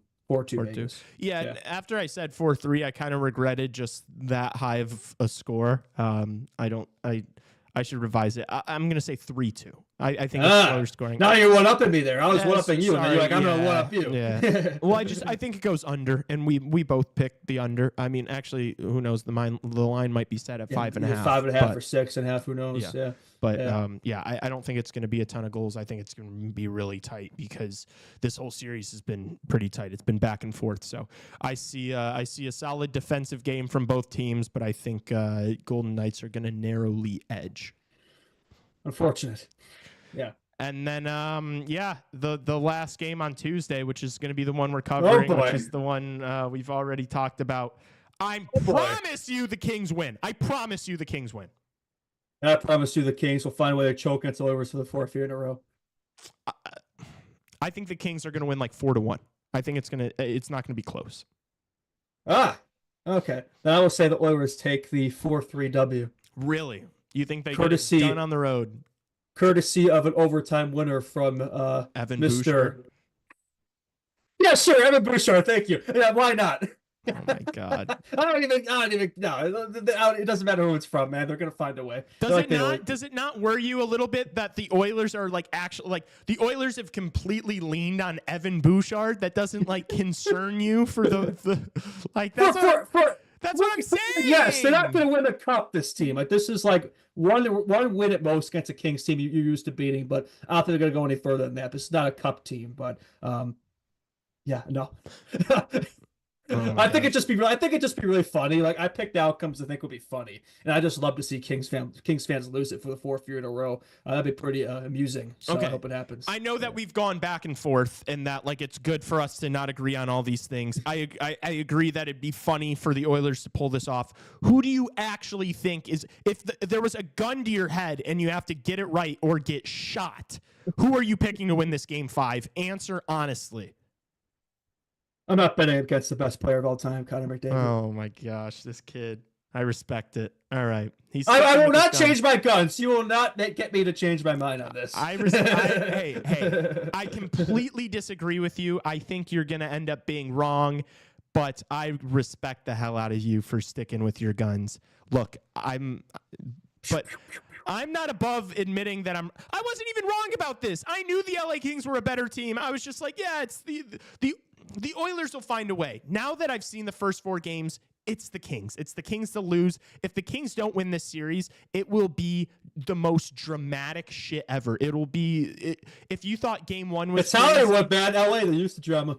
If you thought game 1 was crazy, if you thought game 3 and 4 were crazy, wait to see what happens in this series. If the Oilers That's what I'm saying, man. The script for this series is going to be some ridiculous. Like, I could totally see it, man. Like, the Oilers probably won't deserve to win the series, but I still think they're going to find a way. I'll stick to my guns there. Okay. Yeah. And I'm putting my legacy on the line. I'm going Kings. I'm going Kings. So, man, we got a lot of stakes on this series. Suddenly. A lot. We've been talking about a lot. I don't think this is a series we've been talking about more than this one. So, for good reason. Yeah. And which is so funny because it was like the one I feel like I had the worst feel for all series long. Yeah, no. Yeah. Before the series even, I had no feel. And now it's just like, now that I've seen it, it's been so entertaining. There's been so much drama, so many storylines. It is why we love the Stanley Cup playoffs after all, isn't it? Yeah, I mean, if I'm going to be in all honesty, it's a series I have the least confidence in predicting right now, if I'm going to be honest with you. But I think you'd probably say this. Well, actually, no, you seem pretty confident in it. I'm very confident. Yeah, actually, you do. And I don't feel very confident, but that's why it'd be even funnier if I was right and you're wrong. But we shall see. Yeah. Okay. It's a weird game, man. I think we can kind of wrap there. Whoa! You're forgetting something here. What do you think you're forgetting? I'm gonna see if you can figure it out. What are we forgetting right now? I'm guessing it's gonna have to do with young players that are involved in the Chicago Blackhawks system. If I had to fucking take a guess right now, it's just. Justin, you can't scream into the mic because you peek it every time. We didn't hear a single word you said. It happened the last show too. He gets so good.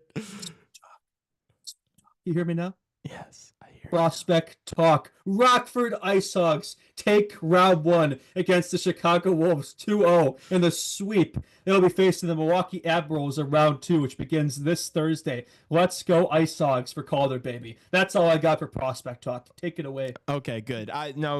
Go Hogs. Obviously, we'll be monitoring those games. I don't know how many of them we're gonna catch, but definitely rooting for all the young prospects on the Hogs this season for the race for the Calder Cup. Okay, thank you guys so much for watching, listening. Like the video if you haven't yet. Subscribe to the channel if you watch us and you appreciate the content we do and you have not subscribed or followed the Instagram. Please do those things. It's really helpful for us going into next year and beyond. So do those things, and if you listen to us on Apple or Spotify, please 5-star rating and review. That stuff just helps us a lot. We don't ask for much. We don't ask for money. It's just those little things that are completely free and no skin off your back. So if you can do those things for us, that would mean a lot. And do not miss these live streams. We're live tonight and we're live tomorrow. These playoffs have been absolutely insane so far. They just continue to get better. They continue to deliver. So come watch. And also the broadcast, the TNT broadcasts, they've been sketchy. They've been not very good. Cut out for a second there. How would we not even talk about that? The broadcast straight up cut off for like 2 minutes, and then they went to a commercial. Go back to NBC. What a joke, man. It's been bad. So come listen to me shout about these games. It's far more compelling than these commentators can do. I'm just kidding, but not really. So some of them I think we are probably more entertaining, but genuinely, and that's honestly been the feedback a lot from chat. So I'm glad you guys have enjoyed it. Let's keep it up. I'm sure I'm gonna be betting on things tonight. We always do that. You guys enjoy that stuff too. So be there for the live streams, and then we're going to be back Wednesday morning for a regularly timed show. Couple of guests on there, so that's going to be all well and good. See you guys tonight. Peace.